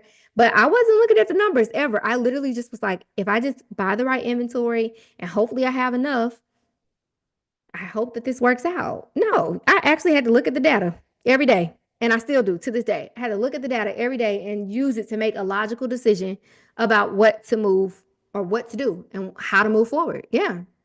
Exactly. All right. So perfect. Let's fix it. So I want you to imagine spending 5 days with me live, just like we did on Zoom today, 5 days straight. And I'm personally walking you through and holding your hand step by step on how to fix your business. Step by step. I have to tell you about all the things that are included in the 5 day boutique cash flow challenge. So I named this the cash flow challenge, and we'll put the link to the challenge in the comments as well if you want to check out the page for yourself. So I named it the cash flow challenge because guess what? You need cash flow.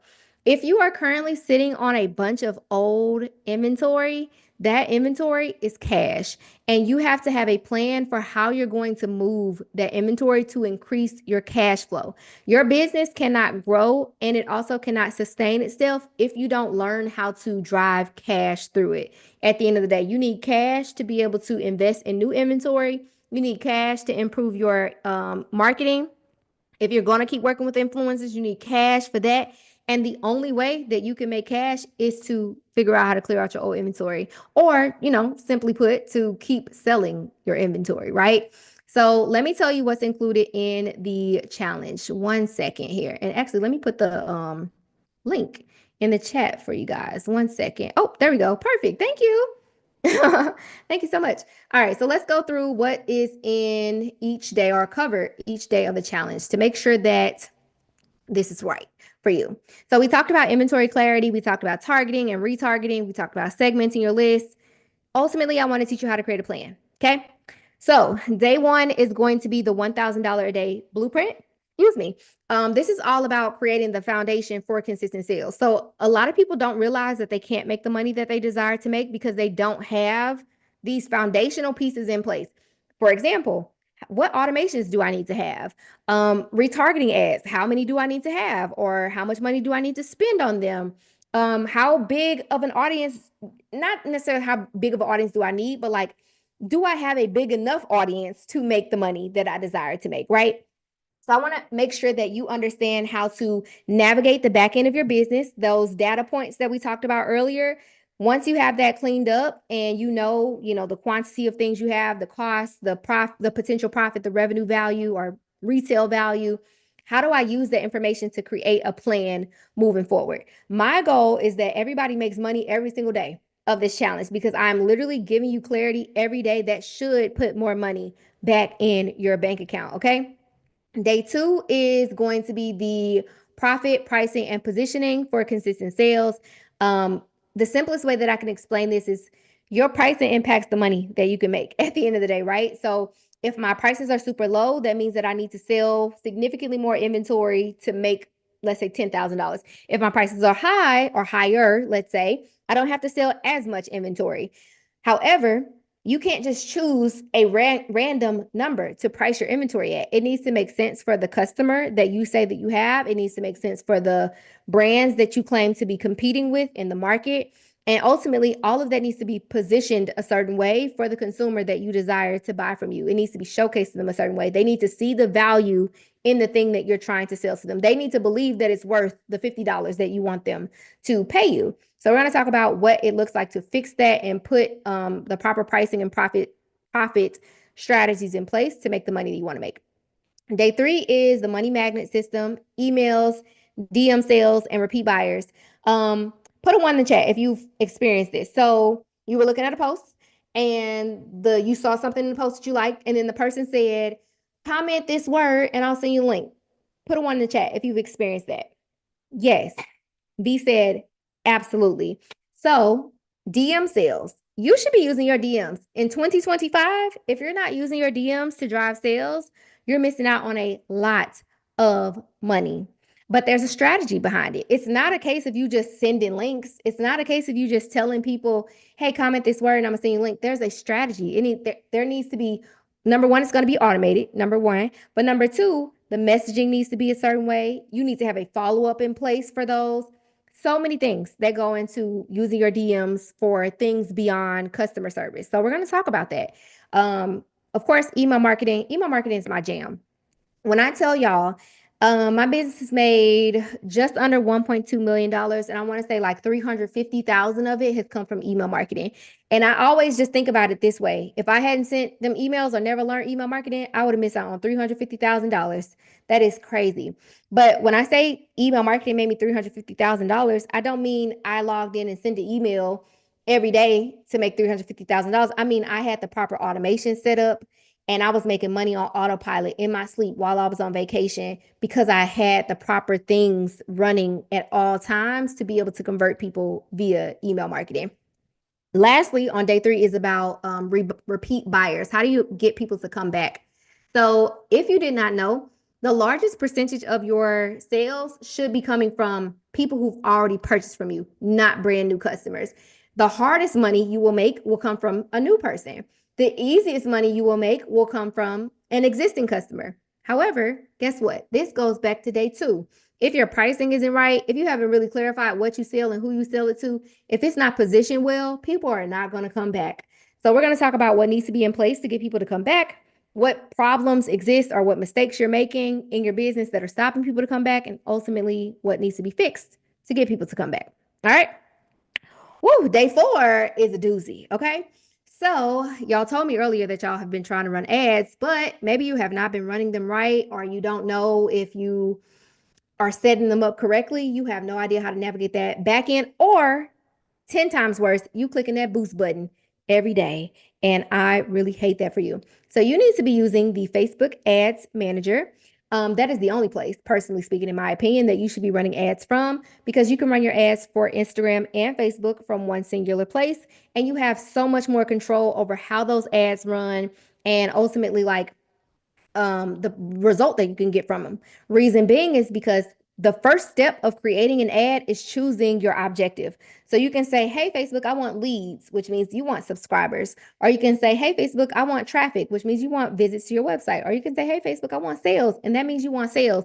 It is only going to show your ads to people who are likely to take that particular action. But here's the kicker: most people's ads are not performing because they haven't mastered organic sales. Simplest way I can explain this is anything that works organically will 9 times out of 10 work 10 times better as a paid advertisement. But if your content organically is bad, people are not engaging with it, they're not clicking the link in your bio, or you're telling them to comment a word and they're not commenting.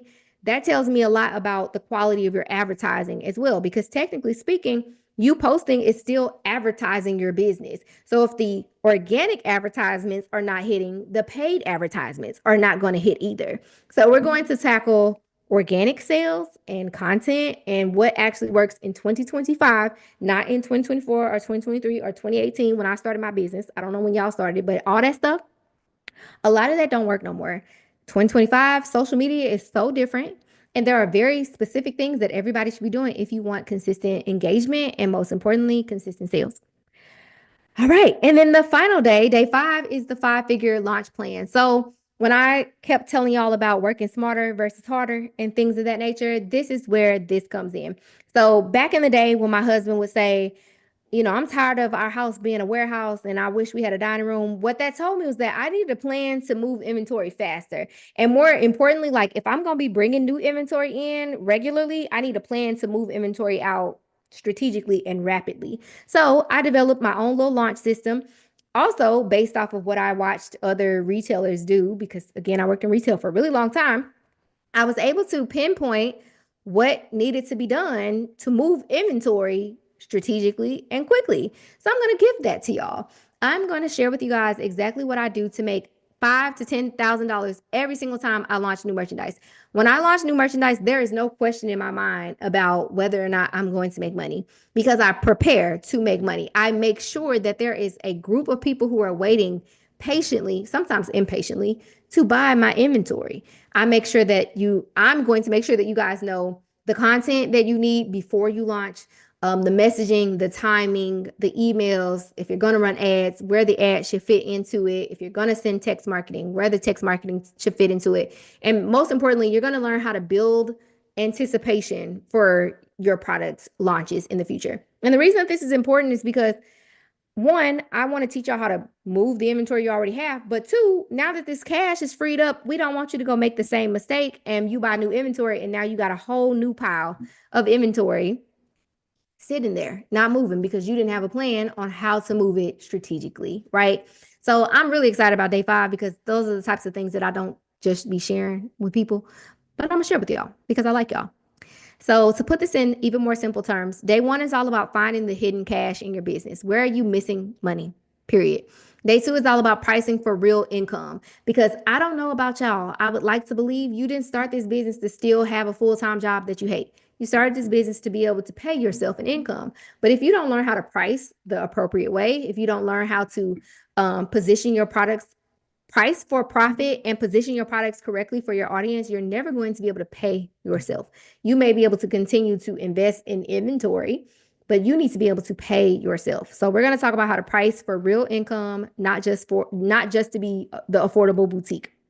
Day 3 is all about knowing what to say, when to say it, how to say it, where to say it, and who to say it to. Day 4 is all about you preventing yourself from wasting time in Canva and money on ads. And day 5 is all about building and scheduling a money-making sales week or weekend or day, whatever your launch period is going to be. We're going to make sure that you have a plan to execute this simply and easily and effectively. All right. Now, I'm sure you're wondering how much this costs, especially if you haven't clicked the link in the chat. So we're going to drop that in the chat for you guys one more time. So it's $27, okay? $27 for 5 days of my time on Zoom for April 14th through the 18th. We start on Monday at 7 p.m. Eastern every day. So for $27, you're going to get the 5 days access. You're going to get daily challenge workbooks. I love a workbook. Those of you who are in my classes or have taken a past challenge in the past, y'all know I love a good workbook. I love a good thought-provoking workbook. If this is not me throwing something together in Canva, because the people love to throw things together in Canva. No, I like things that calculate things for you. I like things that require you to look at your data and then piece things together to create strategy on paper. Yeah, workbooks, super duper detailed to help you to create a plan for your business in particular. No generalized strategies being thrown at you. We also have a Facebook group where you'll be able to chat with myself and all the other people in the challenge. And you'll have recording access for 24 hours. And it's 24 hours because we want to encourage you to take action. We don't want you watching the same video 7 weeks from now. It just don't make sense. Let's take action on it. Now, if you're like, I need this a little bit longer, I need the challenge replays a little longer, we have our VIP option, which is $47. You're getting everything that's included in general, the 5 days, the challenge group, the worksheets, all the good things. The VIP is going to include an extra session with me.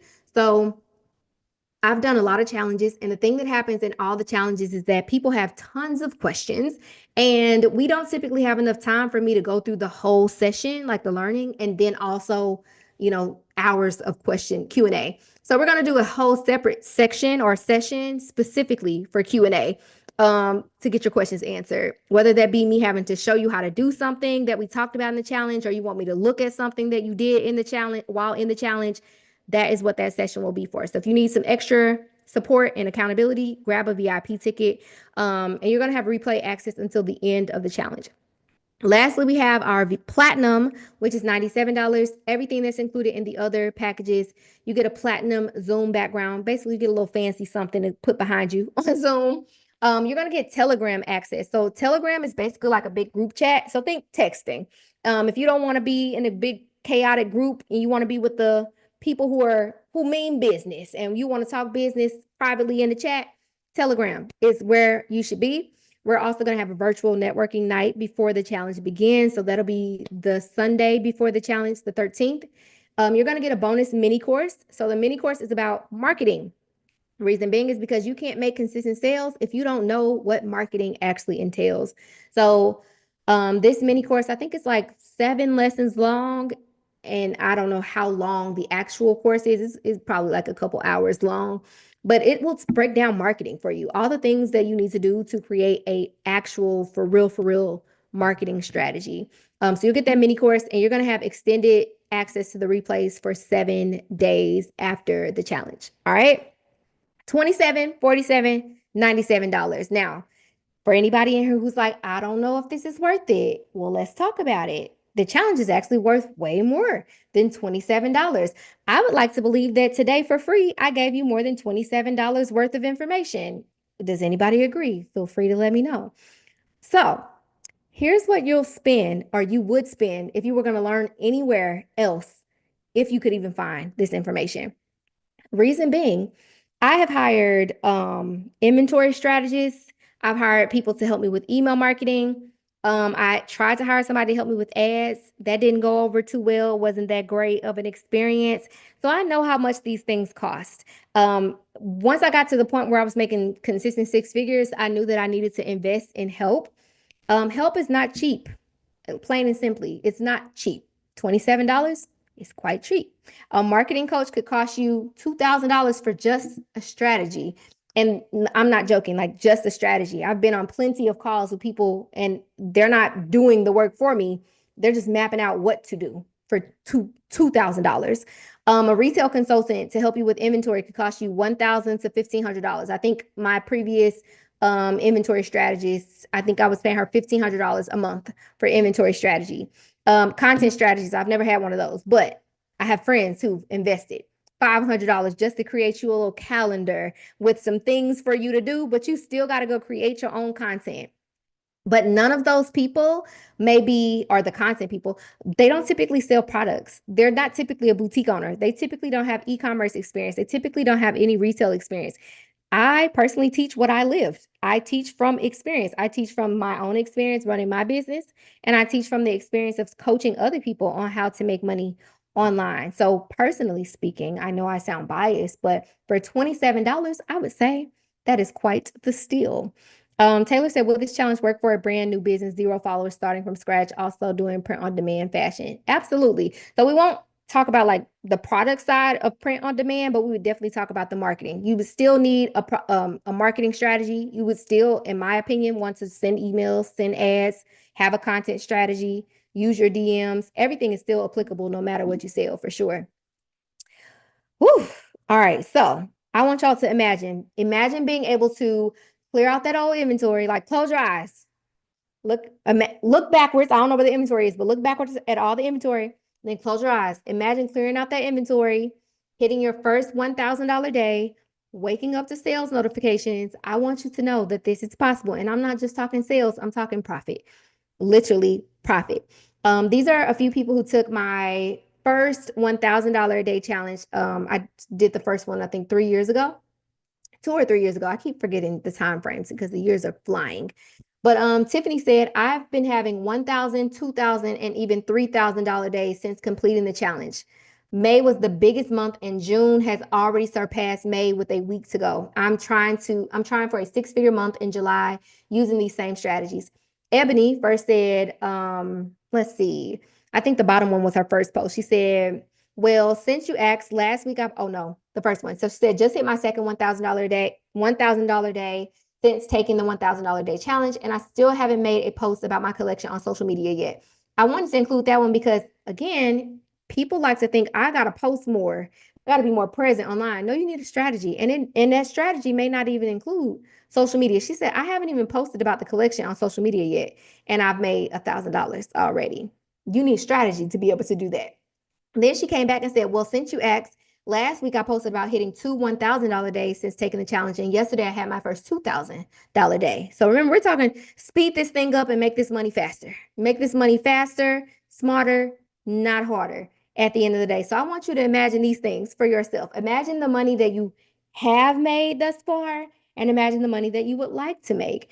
Ask yourself, have I been able to accomplish these types of things before consistently on my own? And if the answer is no, I would say it would be great for you to attend the challenge next week. Okay. So if all this did was help you make your old inventory or move your old inventory and make an extra $1,000 this month, would that not be worth $27? Like, I've literally had people say, I don't want to do my business anymore. I think somebody mentioned in the chat earlier that had kind of given up on her business, but I would like to imagine you probably still have inventory left over. So even if you're just able to push your old inventory out for $27 to be able to clear the old inventory out, I would say that's worth it at the end of the day, right?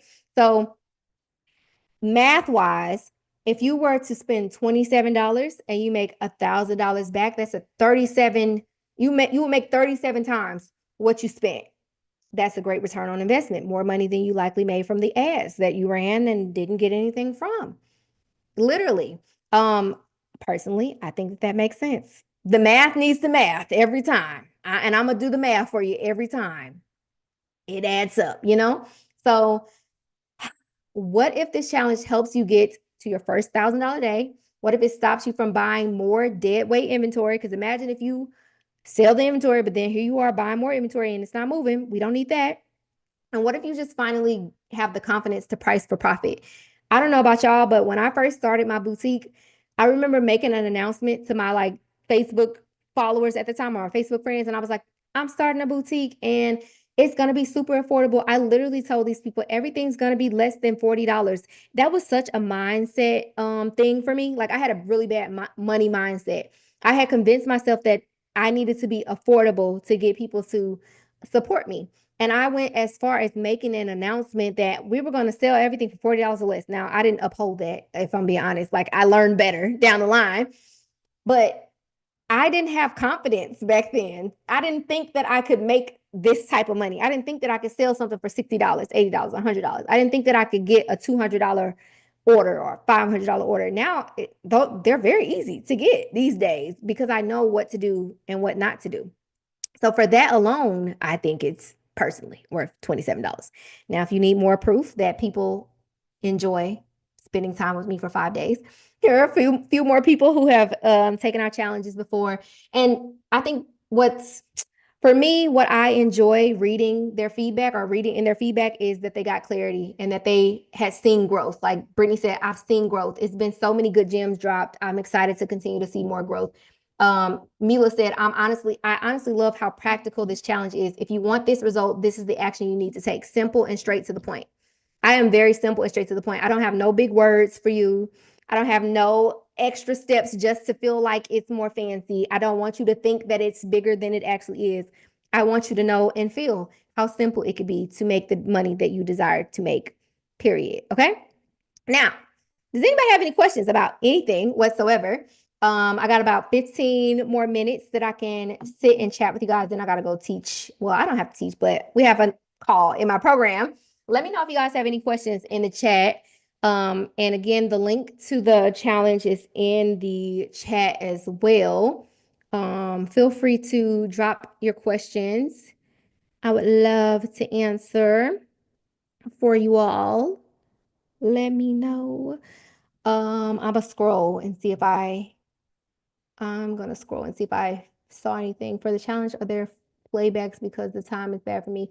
Yes. All of the challenge options include a replay, but the length of time that you have the replay is dependent on which package you choose. Um, I have to grow an audience. Any advice? So, one of the things that I teach in my program is that you have three options when it comes to building an audience. So you can build it by way of being more active on social media or on more channels. So, for example, most people are just on Facebook, just on Instagram, just on TikTok. Well, sometimes you have to expand to other channels. Sometimes it's also expanding beyond social media. So I think about like YouTube, or I think about blogging, I think about podcasting. So building, you can build, but building takes time. You also can borrow an audience. So borrowing would look like partnering with someone else. So it could be like going live with someone or like doing a sponsorship of some sort, anything that would align your brand with somebody else's brand, and typically somebody who already has an audience. Your last option is going to be to buy the audience that you want. So that looks like either running ads or influencers. Those are typically your only two or your major two options. But really, it's very black and white. There's no gray area when it comes to building an audience. You're either going to be more active than you're already being, but also, being better at content and marketing as a whole, or you're going to buy that audience. Personally speaking, the first 2 years of my business, I built it. I was very consistent on social media. I experimented a lot with my content. But then by year two or the end of year two, I decided I don't want to build no more. I want to buy. And I literally ran ads every single day for like 3 years straight. Didn't turn them off. The only reason my ads are off right now is because I'm rebranding and I don't have anything new to sell anybody. But yeah, no in between. You're either gonna build it, you're gonna borrow it from somebody else, you're gonna buy it. Yeah. In-person events. Yep. I did a lot of pop-up shops when I first started my boutique. You can absolutely build while you buy. Yep, for sure. Ooh, are you going to offer an option to purchase the replay? I am not going to offer an option to purchase the replay. Um, there will not be an option to purchase the replay. I'm just now working on my website. Should I wait until it's finished to start? Personally speaking, I would not recommend. So the reason that I would not recommend is from personal experience and also from working with my students. What typically happens when most people come into my program is they've already invested in so many things, the inventory, the website, but the one thing that they don't have is a plan. Um, Whoever's name is Zoom user, I don't see your comment or your question. If you drop it in the chat one more time, I'll reply. I don't know what your question was. So the thing that typically happens for most people is that they don't have a plan. So having a website with no plan is irrelevant. Building an audience with no plan is irrelevant. Building the automations and all of those things is irrelevant with no plan, right? And so if we go back to the beginning of the class, we were talking about like lack of clarity. A lot of times we have the outward things, we got an Instagram, we have the website, we have the content, we have something to show that we have a business, but the business in itself doesn't exist because we don't have any strategy. We have no plan as to what to do with said business. So I personally wouldn't wait.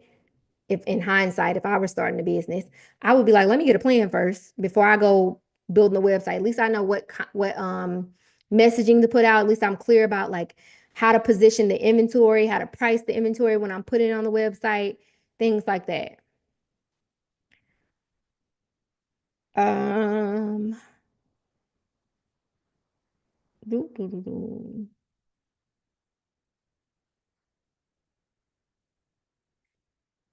Zoom user, I have no idea what your question is. There's no question in the chat. It literally says no reply. That's all I keep seeing you say, no reply. Are you saying no replay? Is that what you mean? No replay? It says no reply. Are you saying no replay? I'm not sure if that's what you mean. Claire said, also, I need recommended website designer, anyone you recommend. So I built my own website from day one. I've never had a website designer ever. So I would recommend Fiverr or Upwork. I don't use Fiverr, but I know a lot of people do. I use Upwork.com when I need to hire like a contractor for different things. And you can put in like what you want to hire somebody for. And you can put in like what your desired budget is or like your budget range. Um, Yeah, I'm gonna assume they mean replay. No replay. So there's a replay. It's just a limited replay. There's absolutely a replay. It's just a limited replay. It's not a lot. I'm not for $27, personally speaking, I am not doing a lifetime access replay. Also, also, um, personally speaking, this is my personal perspective.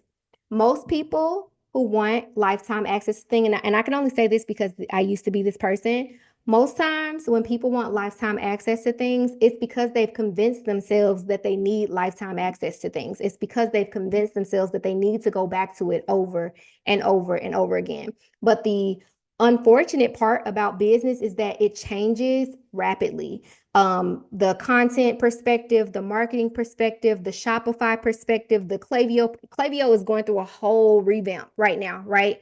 So for example, if I said, oh, I'm going to do a Klaviyo class and I said, I'm going to give you lifetime access, and here comes somebody watching this video 7 months from now, and Klaviyo's platform is totally different. Klaviyo's everything is totally different. And I gave them lifetime access for let's say forever, right? They're going to come back to me 7 months from now and say, hey, are you going to update this for me? Hmm. Then now that means I gotta spend my time to update it because Klaviyo decided to update their thing. So one of the greatest lessons that I've learned in business is that the best work that you can do is the work you do in the moment and not the work that you put off because you told yourself that if I just wait it out or if I just keep watching this thing, it's going to click for me at some point. It will click for you from doing the work over and over again. Watching the thing over and over again is not what's going to actually make it click for you. The greatest lessons that I've learned as a business owner came from me doing the work consistently, applying the thing that somebody told me to do consistently, and then I got the results. So, yes, there is not a lifetime access replay. However, the $27 package comes with recording access for 24 hours. The VIP for 47 comes with access for the entirety of the challenge, and the platinum comes with 7 days of extended access.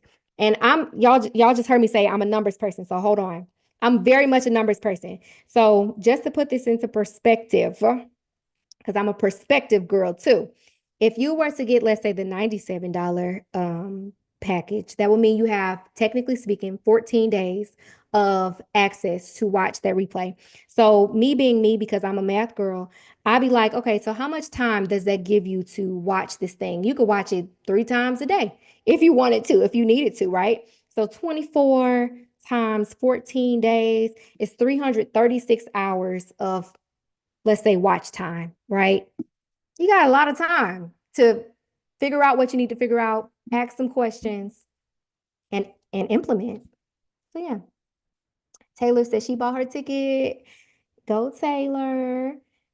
So what do you do when you try to retarget your audience in Facebook Ads Manager, but it tells you the audience is less than 1,000? I still retarget. I'm not concerned that it's less than 1,000. It's just telling me that it's less than 1,000. That's it. It's not like an alert like, oh, this is bad.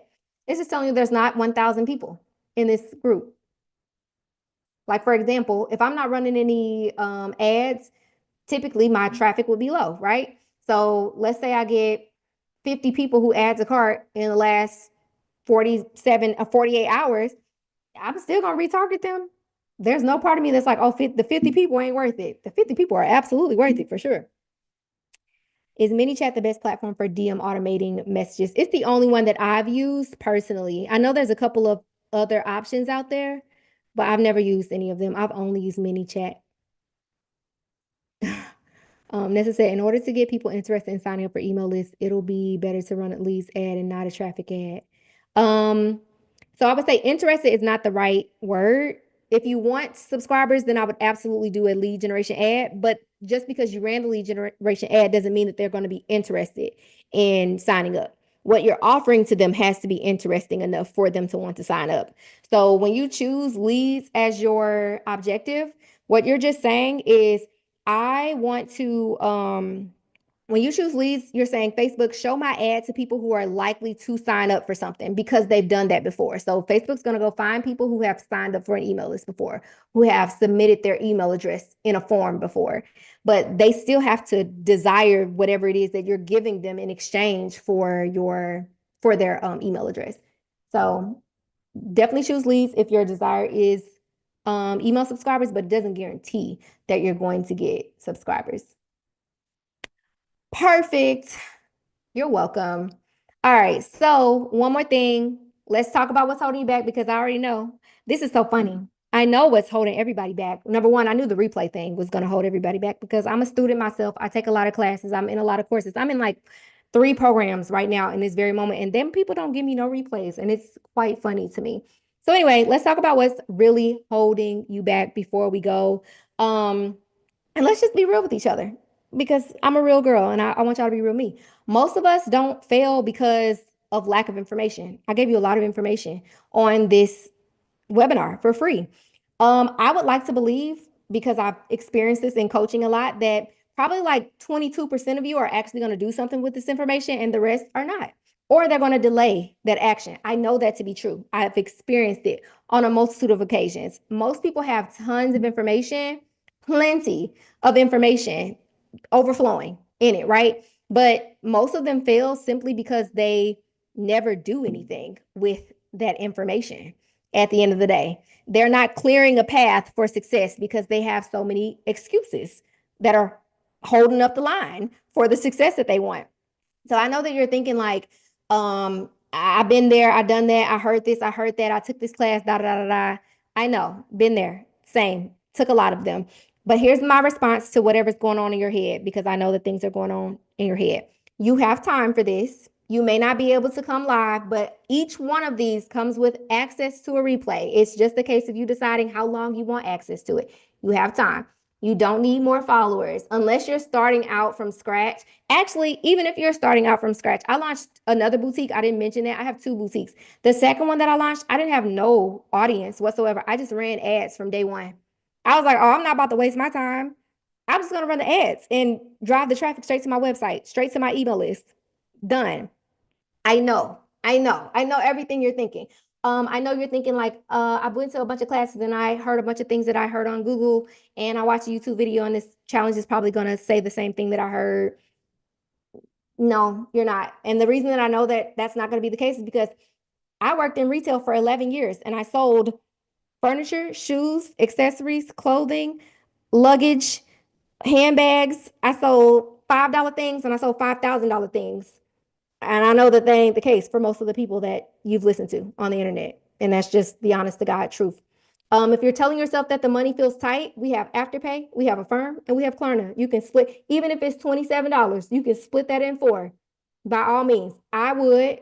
I love Afterpay. I love Affirm. I love anything that allows me to buy now and pay later. I know. I know. Okay. If you've decided that you need clarity for $27, you can get you some, period. And that's just it, honestly, truly. Honestly, truly. So, with that being said, we'll drop the link in the chat one more time for you guys. And then here's the screenshot of the the topics again. The link is getting dropped in the chat for you guys right now. Thank you. I don't know who iPhone is, but thank you. She's worth she's worth more than 1,000 times what she charged. Thank you, girl. I appreciate you. I appreciate you. They said I don't see the confirmation email yet. Should I wait a little longer? Taylor, wait a little longer, like 10 minutes. But if you don't see it in the next 10 minutes, send me a DM or an email, either one, and I'll make sure you get the information that you need. You're welcome. You're so welcome. All right, y'all. Well, I enjoyed you and your what word am I looking for? Your company today. Thank you for hanging out with me. It has been quite fun. If y'all have any questions about anything, the challenge or anything we talked about, let me know. Feel free to send me a DM on Instagram. I'm on Instagram way more than I'm on Facebook. But yeah, I'll see you on the 14th too, Clara. All right, y'all. See you later. Bye. Have a good night.